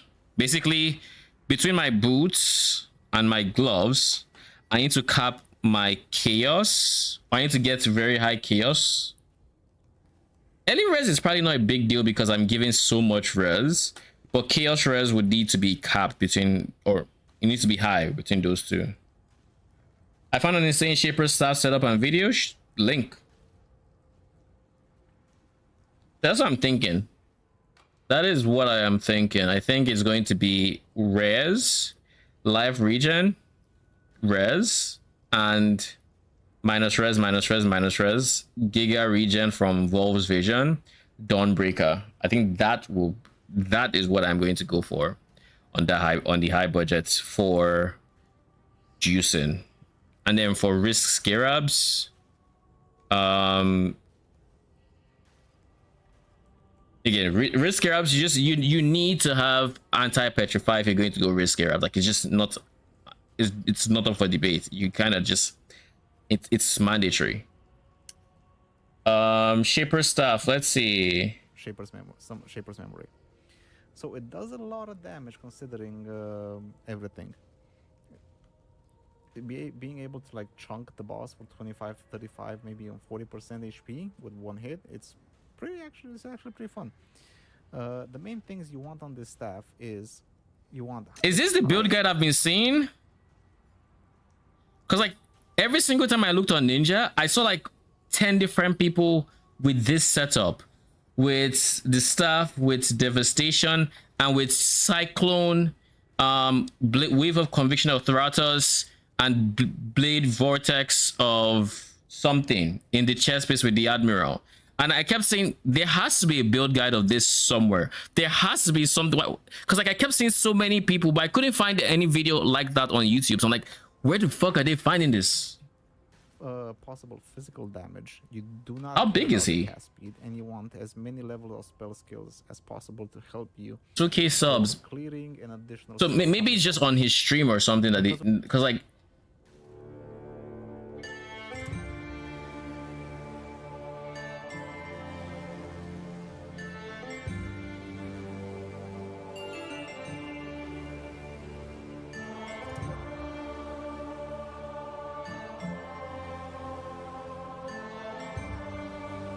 Shaper Slam, boom.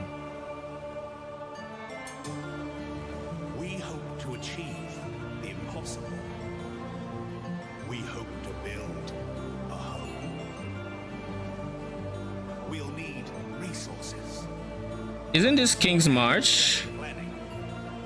Soon we'll attract settlers, craftsmen, Yeah, it is. fortune seekers. It's not much yet, but with your help, we can erect the great. Wait, did Shipper miss? It's not much yet, but with your help, we You know, that was a big chunk, and then he got called. Our ships will be heavy with gold.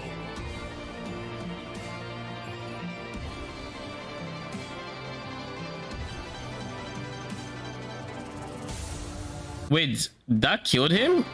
What was the difference in this showcase? Shaper Slam does that and kills him, but in the earlier one that was not the case. One was Uber. Oh, that's an 85. Oh, okay. It looked like 80. Like I'm kind of away from that side of my screen, so it looked like an 83 to me.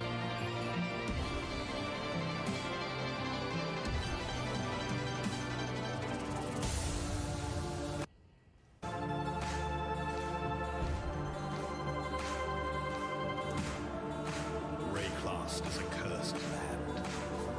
You'd have to be mad to settle here.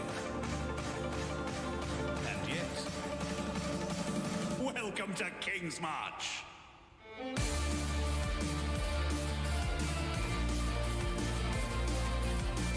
Low-key the music in this video, you know. Let's mute it before we get copyrights, whatever. Let's just, you know, let's just do that real quick, or before we get too carried away. It is nice though. I can blast that.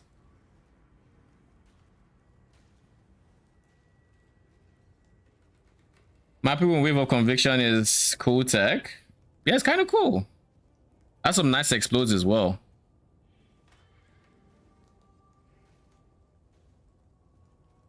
I mean, I wouldn't do all of that. Like I would not do Cyclone, and that's too. It's too much for me.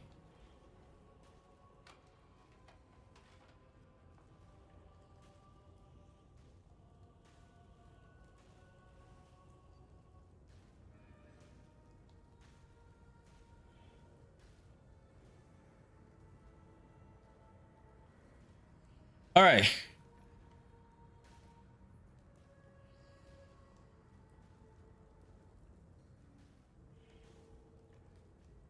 So this is where the breach, I think, starts getting somewhat tanky.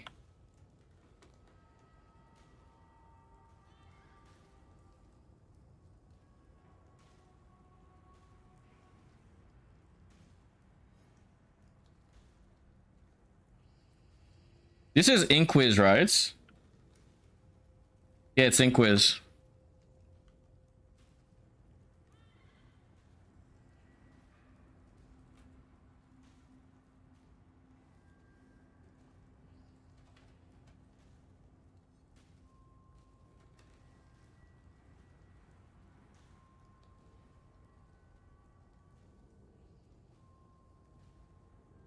The big bonk. It looked like... Wait, Shipper actually carries a hammer for his slam? I didn't know it. Like, look at this. That's a fucking hammer. Dude carries a giant ass mallet to bonk us on the head with. I thought it was just like a giant punch. Dude carries a mallet. Dude has zero chill.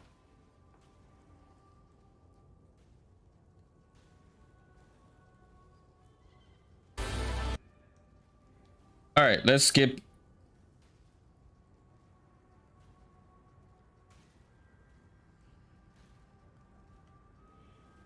I've seen a few builds on PoE Ninja using the new Legacy of the Rose staff. This was added this league, and it can roll. Basically, it can roll Shaper's abilities: the Shaper Slam, Balls, and Beam. All right. The one that I'm currently using is This is keep in mind with the slam. This is probably the best way to run it, which is with the Admiral and then Oriani Merc. What I'm looking to do with I guess the future variant I'm going to be POB in is I want to do nothing but Shaper Slam, basically. And I know how I would achieve that, but like the question then is, would the Claire be shite? That is like the big question. It's like the big question that if I go Gravebinds, then sure, I think I can make the explodes work because Shaper's kills don't count as my kills, but with Gravebind I can actually go self-explode and it kind of just works out. But that is if I go, what do you call it? That is if I go Gravebind. So then AoE scaling becomes very big because Shaper Slam scales very well with AoE, and same with like all the different explode sources I'll be trying to get. That being said, Elementalist, I'm looking to play with Elementalist, but the biggest barrier I am seeing the Elementalist having is it's just not going to have the ES regen to sustain doing nothing but Shaper Slams, because you literally have to just eat 8,000, what do you call it? Or not 2,000 ES every time you cast Shaper Slam, every single time. And that's a lot of ES regen to have, especially if ES is going to be with Eldritch Battery, seeing as you can't exactly put it here. It's a lot to have to mitigate, and with Eldritch Battery comes with less ES recharge, so your recharge just gets cut by half. Less ES recharge rate, so the recharge rate just gets cut in half. So that is where Inquis would come in and have ES regen with Zealot's Oaths. Like that is where Inquis just hard beats the Elementalist. But Elementalist beats him in like AoE scaling because she has convergence, she has golem scaling, flame golems, giga AoE. Like, she is just the AoE god essentially. So I'll play around with both ideas and we'll see how it goes. I still haven't POB'd anything like it's still just a mental baby, you know. I have to figure out the nitty-gritty there. We also still have Sir Gog's video, but I think right now let's just put pen to paper and create two different and adjust this as I saw fit. So this is going to be the Risk Scarab version. It's going to have Calling Strike gloves. We're going to drop Eternal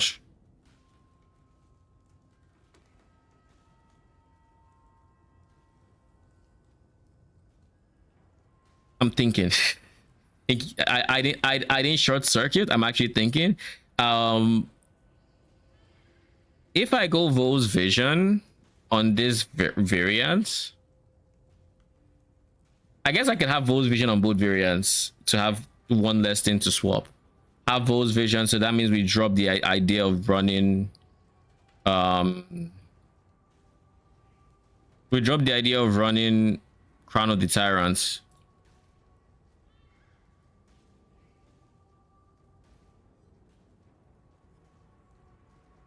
Garb the Ephemeral, the rings would be different. Where is the amulets? So you Eternal Struggle will have Whispers of Doom. If I can find it. It's a big question if I can find it. Eternal Struggle. There. Anoint.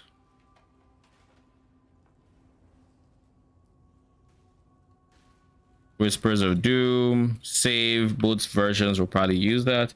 Shaper uses the hammer even in normal fight. It's not that obvious in Uber because it's so fast. It's really slow on normal. Yeah, like I didn't know he used the hammer, like until I saw that just now. I didn't know he used a hammer. I always thought it was just like a blob of black and then he comes and like punches in the ground and that's what we see. But like man's goes into his, like he literally teleports into like his house or something, picks up a hammer, teleports back to us and then bonks us, then teleports, drops it and comes back.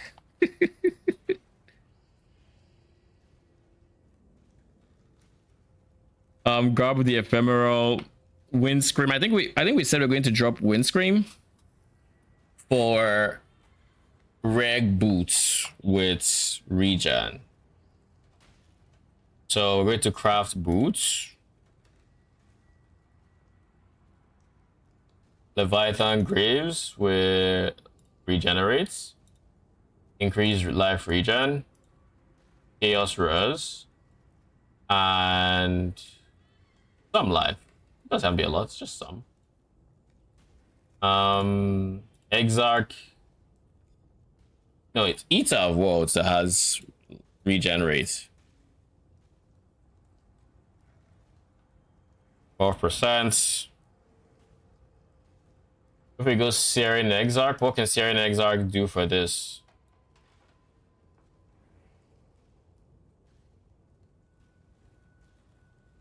I guess more res is not a bad thing.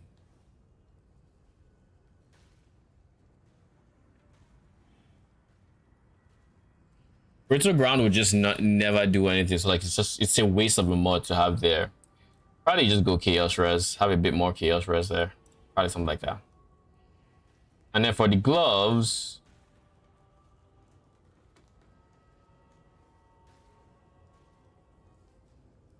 Paladin gloves.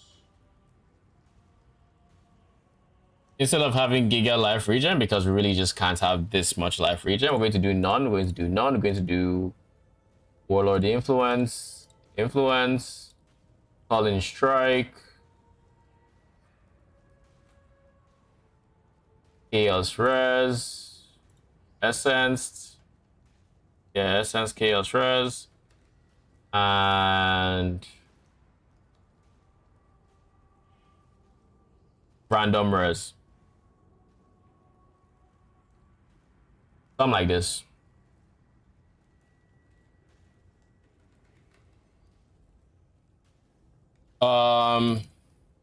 We need to remove the implicits. 0.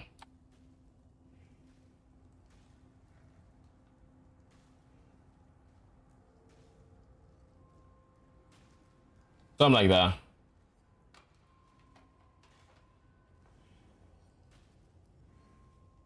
Seems about right. Or you just leave the last slot open so you can benchcraft a res or something. Then for shields, we're going for the singular frenzy charge, but for simplicity's sake across the board, we're gonna go for a Dawnbreaker. Nah, why not? We'll leave it as is. My thought process is simple. If you really don't care to risk Scarab, why should you have to use a Dawnbreaker? You're going to be converting cold damage, which you're already giving him like just purity of elements to have higher cold res, and you're gonna be converting that to fire, which is unideal. Fist to fire is good though. Fist to fire is actually pretty good, and the extra block is also really good.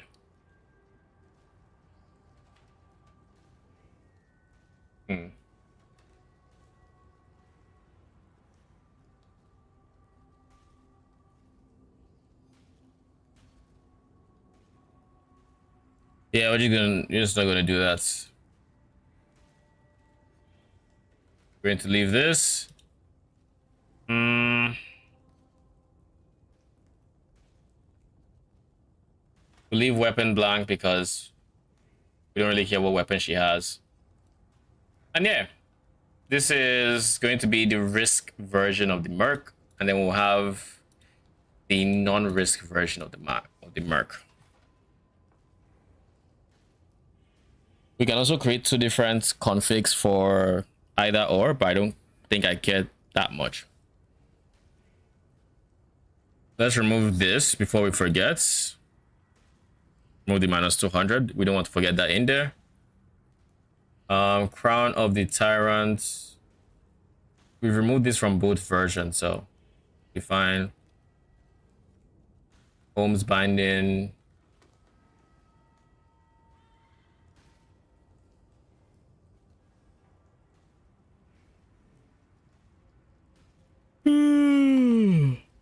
Holy.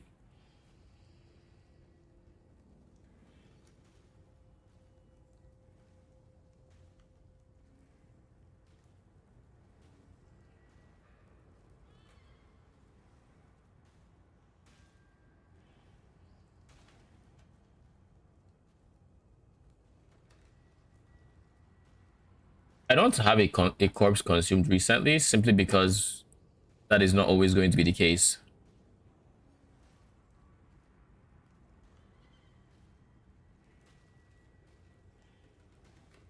We have so much in the way of open sockets. The fuck are we gonna do?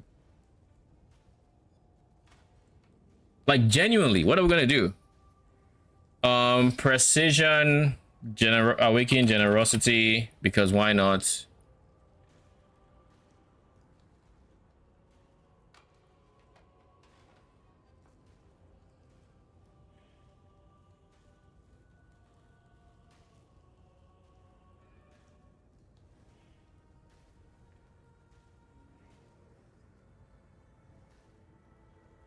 Hear me out. I mean, I'm listening.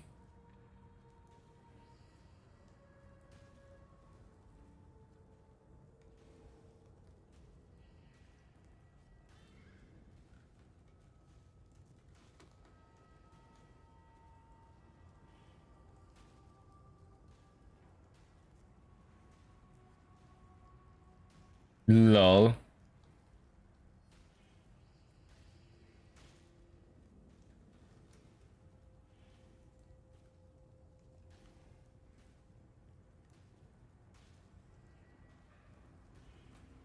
Anathema would be so good.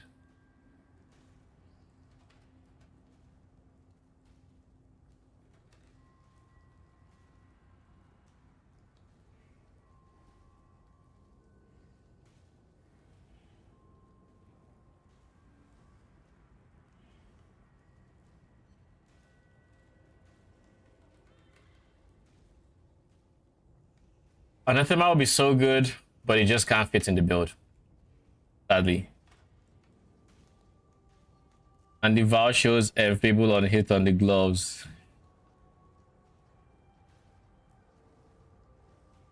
Lol. Did he click? Did you want enfeeble on hit?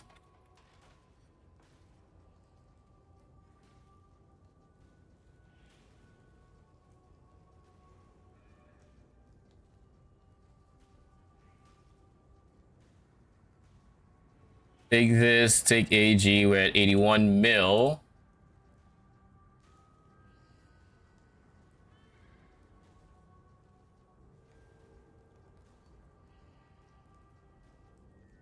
I guess this can go in the boots now with faster attacks.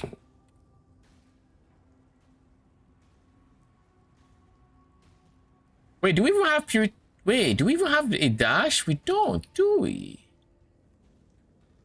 We do not. All right. So we need more duration here. That's what we need. Because why not? So you ended up, so you vowed it for enfeeble on hits. Did you want enfeeble on hits? And also, are the gloves yours? Like, did he just give you the gloves?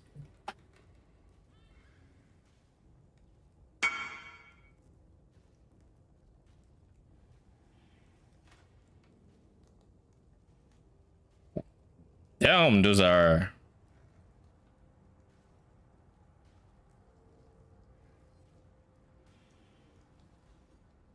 Those are good gloves. Holy.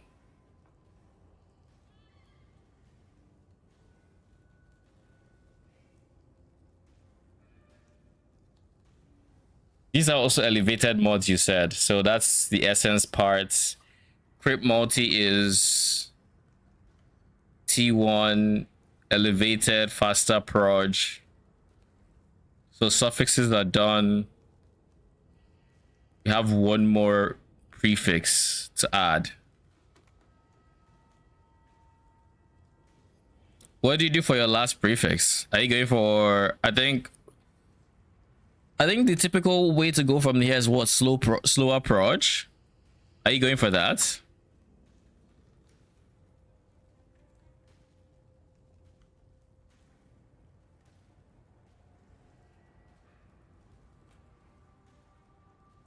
Let me see. How long does molten... What is molten shell's uptime looking like?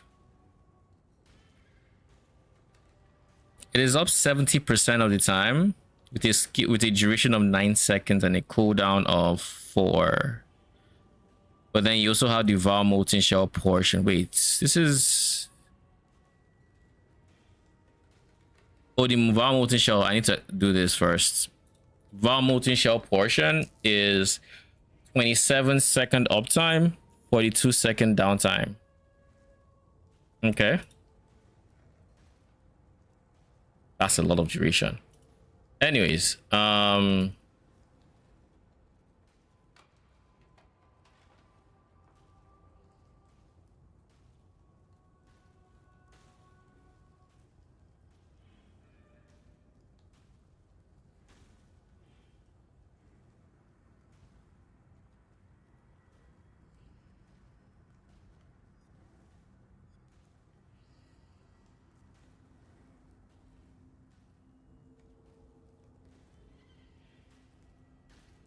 yeah, I don't see how I increase my phase max hits by a meaningful amount. Merc is set up. We should create the other version before I forget, honestly. So we're going to go Doriani if you so care to go Doriani. This is going to be going to switch all of this and then go Doriani. Can't go corrupted Doriani either because you can't go corrupted Doriani because what do you call it? Because of Vol's vision. Yeah, okay. Ring 1. It kind of has to be cogwork rings.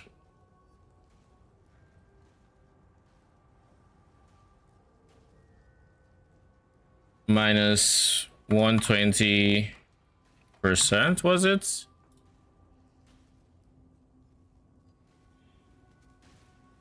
What say you?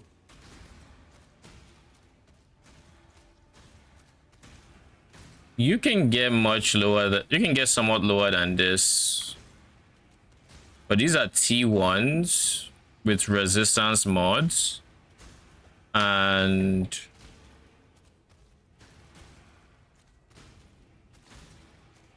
let's just go with this. It's T1. We're going to go with 100. Minus 100% lightning resistance.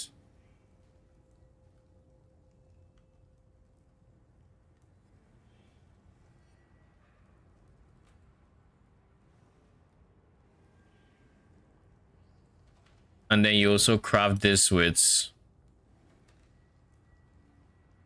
cold and fire and chaos res.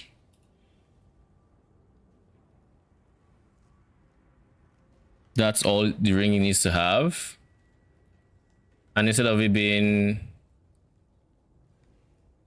you give it a flat value of, what was this, 30 something?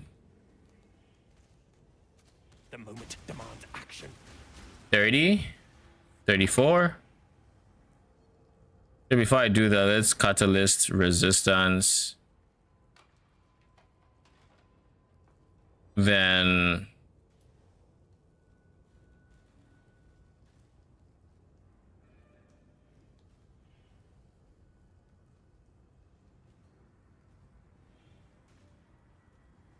$15 times 1.25 is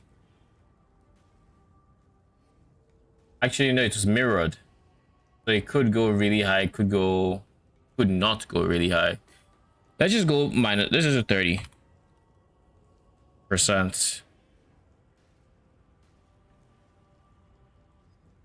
And then we have a second pair of rings, which is the exact same thing.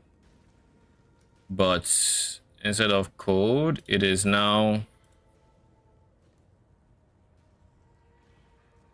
fire and chaos.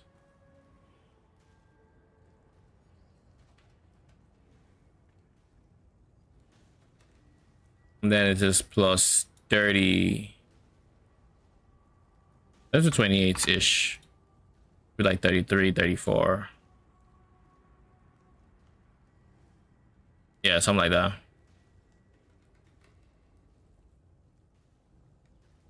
And then to make up for everything, you also have your amulets,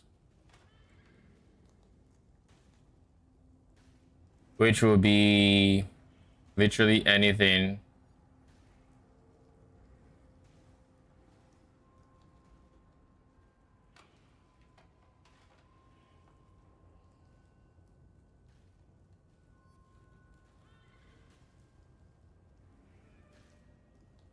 Base type doesn't matter much, so I just use this guy.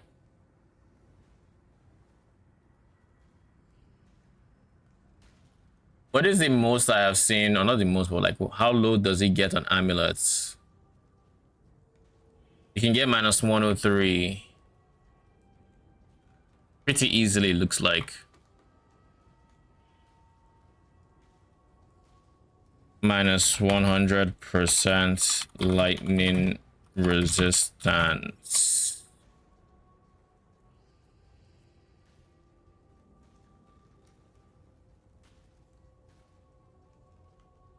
Anoint, Whispers of Doom. This doesn't necessarily need to be qualified either. And resistance, not that important. All you're looking for is this. So with these three, you should be able to hit minus 300. And then with that, after all my extra res coming from everywhere else, it should be just enough to get to minus 200 on Doriani.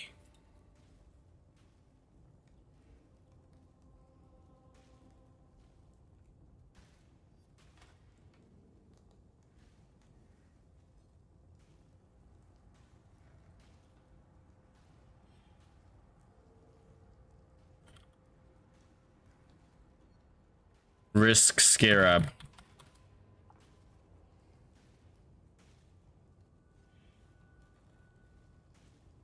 Actually, before saving, I should config this, but let's go new Doriani. No, let's not go to new. Let's copy this. Doriani Merc config.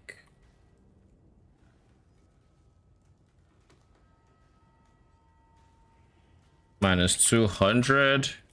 What are we swapping out for the thing? I mean, either way, we're not using an Eternal Struggle anymore, I don't think, on either versions of this. Right? The Risk version is using what? Yeah, it's not using Eternal Struggle. Regular one is. No Crown of the Tyrants. You're still using Haste, Combs Binding. Risk Scarab is not running this guy.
All right.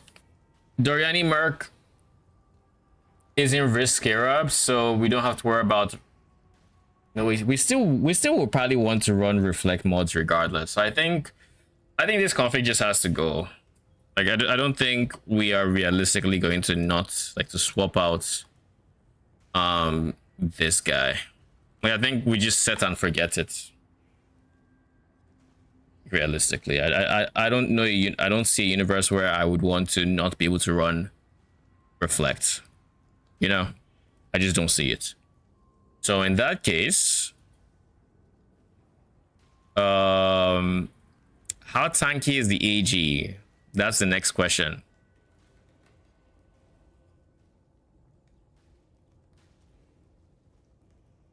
My brain wasn't working there. I couldn't find what I was looking for. So his max hits are all the way down. I don't like this. He lost the max. We lost the max res we were going for on here, but he also lost the max res from Elemental Army. Now with Elemental Army, his max hits are more decent. Pretty chill. Now keep in mind, his max hits don't necessarily mean he is squishy or like he will die. It just means this is how. It just means this is how big of a single hit is required to kill him. What is more, I guess this is the value for him in particular that I think we should be more concerned with, because he regens a lot of life per second. So that means if he doesn't one-shot him, he's probably going to regen back. We also dropped a bunch of block chance for him. So those golems might be on the dicier side. We really have to think about this a bit. We do have to think about this. There is a universe where we try to pick up a bit more block for him, or some more survivability from other sources. I don't really like how he is right now. But that being said, realistically, he should be fine, because this variant is dependent on having insane DPS and just trivializing a lot of things.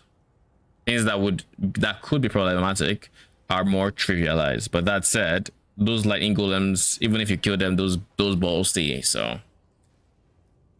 we'll see. We'll have to see.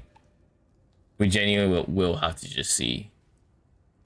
Because like a feeding frenzy drop is just not on the table. It's not the cards, right?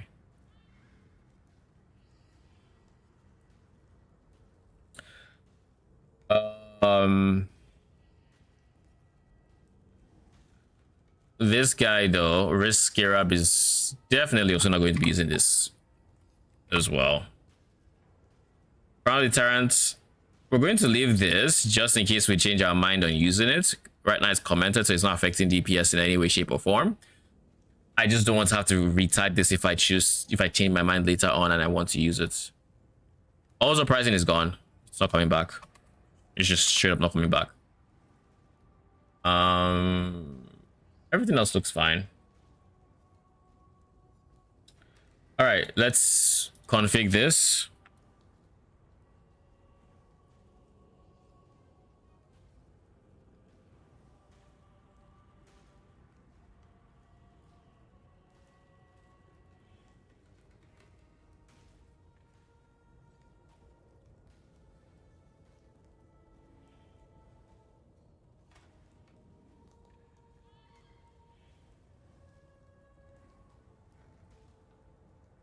He barely changed his edit. It is funny. Anyways.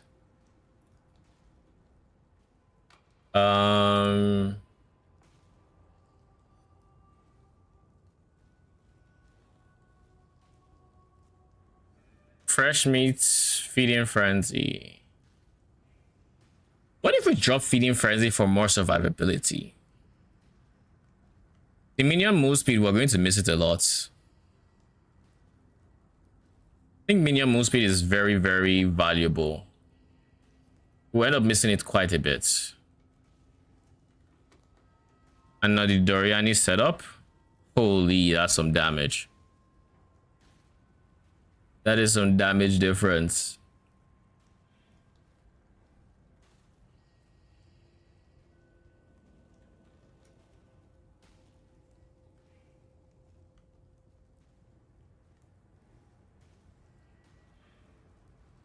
Why don't I use voices? How much are 3 passive voices? If this is a giga high budget version, then I should check price for that.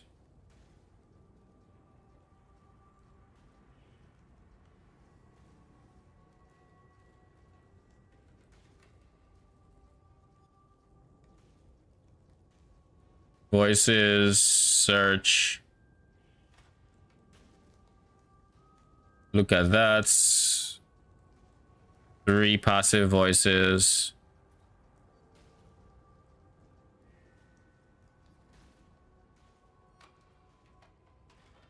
$165 each. So that's expensive. But being able to fit 2 more dual sockets would be huge. So like if I were to do copy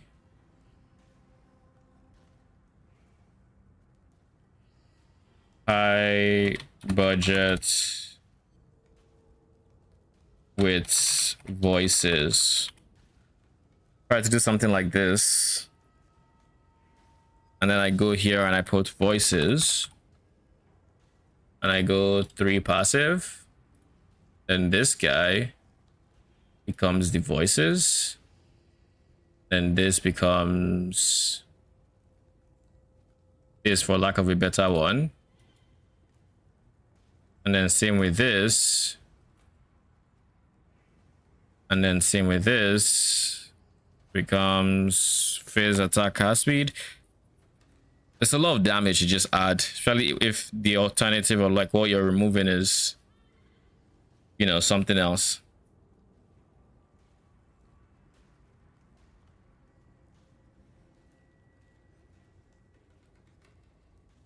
And that's 11 mil. And then if you were to pair that with Doriani, it's the big DPS difference. Anyways, that's just me playing around. I don't know that I would want this, because where do I get the extra point we just dropped from? Odds are I would have to take it from somewhere that's kind of important. And I like the easiest places would be from like life, and I don't want to. I think we have too little life already, so I don't think it's even an option. But it was nice to see the difference in DPS. That was actually nice to see.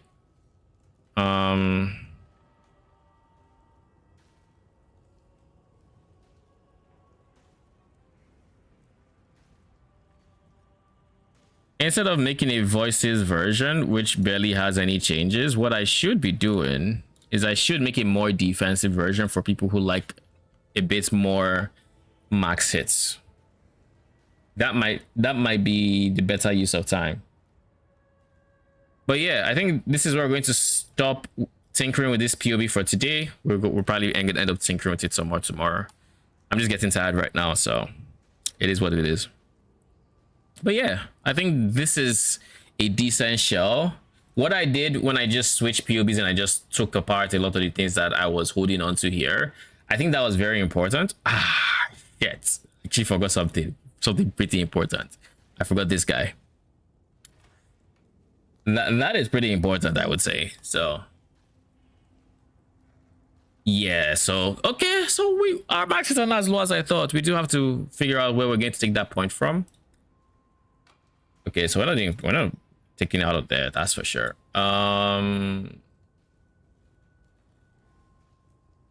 This is the easy way out.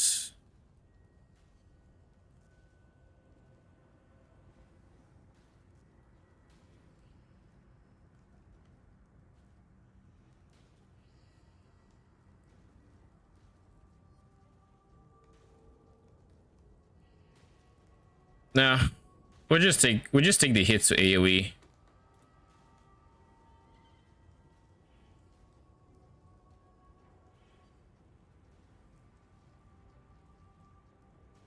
We'll take the hit to AoE and just run this instead. So our max hits are honestly not as bad as I thought. Funny enough.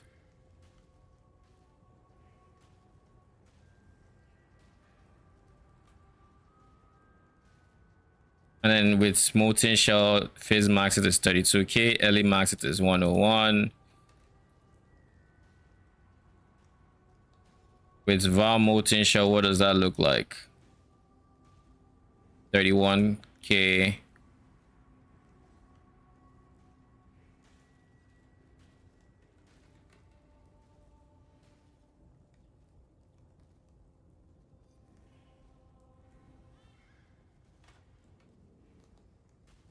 And of course, we still have Progenesis, which should be on while mapping. All right. I think this is honestly fair.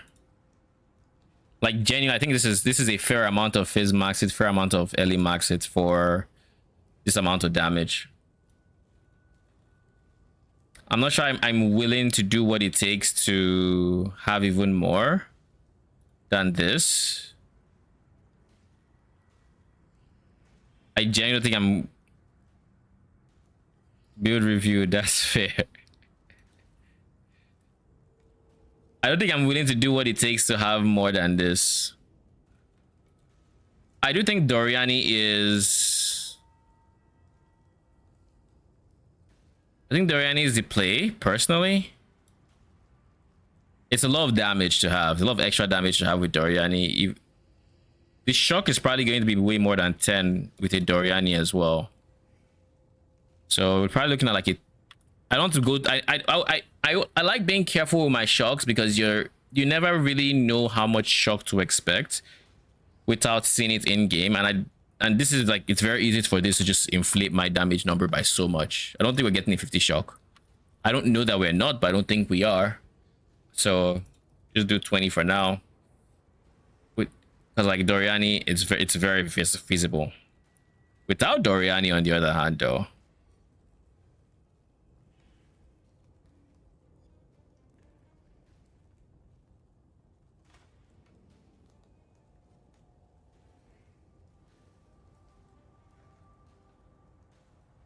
Oh,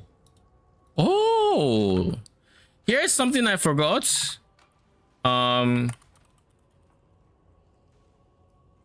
Gloves. Cullen Strike. That's something I forgot. It may not have the... This doesn't have the 15% call, but it does have some call. It has 10%. So yeah, this is good. So this is actually higher than I thought it was. It's like 50 mil DPS difference. Like, not even joking. It's actually 50 mil. No, it's 60 mil DPS increase. 60. Yeah, Doriana had 60 mil DPS to my POB. The Doriani setup. So I do think it's worth going Doriani. I do think it is.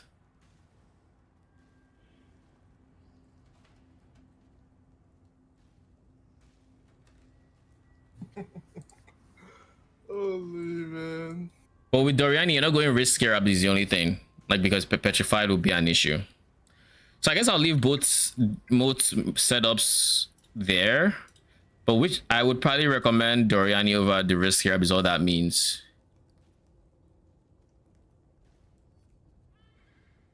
It'll just be two different versions for whatever you're doing. If you want to do AFK Blight, you take the risks. You take Doriani, and if you want to take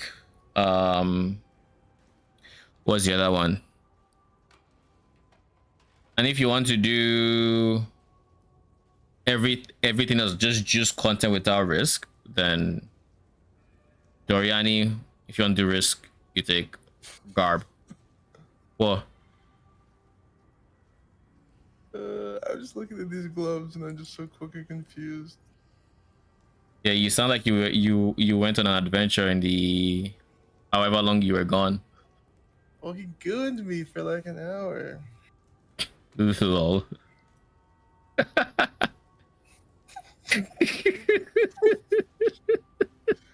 And now I'm just staring at these gloves, and I'm just like, what the fuck is this? What am I supposed to do with this? Exactly what you're doing. Admiring it.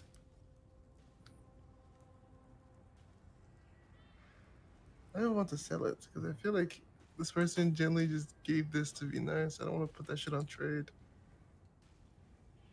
I mean, keep it. I know feeble on hit is insane though. So are you going to take it? Well, it doesn't. Yeah, maybe. just so it's unique.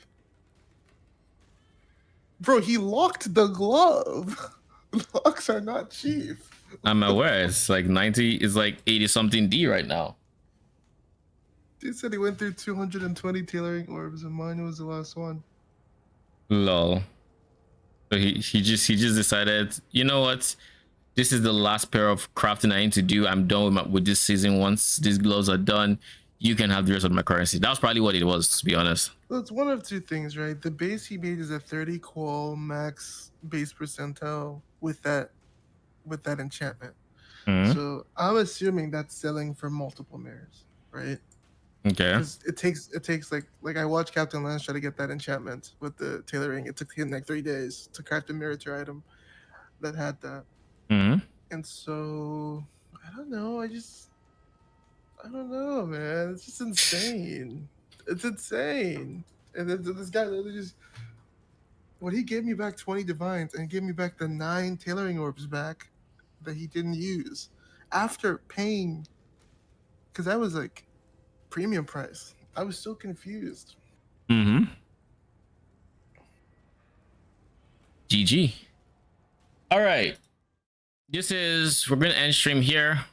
I think the POB is looking good, and we'll do some more tinkering with it tomorrow, most likely. But yeah, so far so good. Looks really good, and I'm still thinking of Doriani or no Doriani, but honestly, it'd be expensive to have both. But like I personally have both, so like for me, it's no amount of money. But I do see, if I had to recommend one version, I'll have to think about which version that would be and if it's really going to be Doriani. Because like, yeah, it's a lot more damage, but is it really that much more comfort? Like how tanky is that version? Because we have Rose Vision giving us regen, we have the regen boots giving us more, but like, is it really going to be as comfortable as that? You know, I think the minus portion, we're going to be able to get to minus 300 easy to get to offset all the additional res we're giving him. I think that's not going to be a big deal. I think the main question is how tanky is he going to feel with the Doriani version? And also, I think I forgot to add the Dawnbreaker to the Doriani version. So we're going to switch that and just quickly add a Dawnbreaker, because we're not Victorious charting Dawnbreaker, which means the Merc should also drop the Frenzy charge, because he doesn't have a source of Frenzy charge anymore. We don't have a source of Frenzy charge anymore. But yeah, thanks for stopping by. Appreciate y'all. I will be back tomorrow. Till then, have a good night.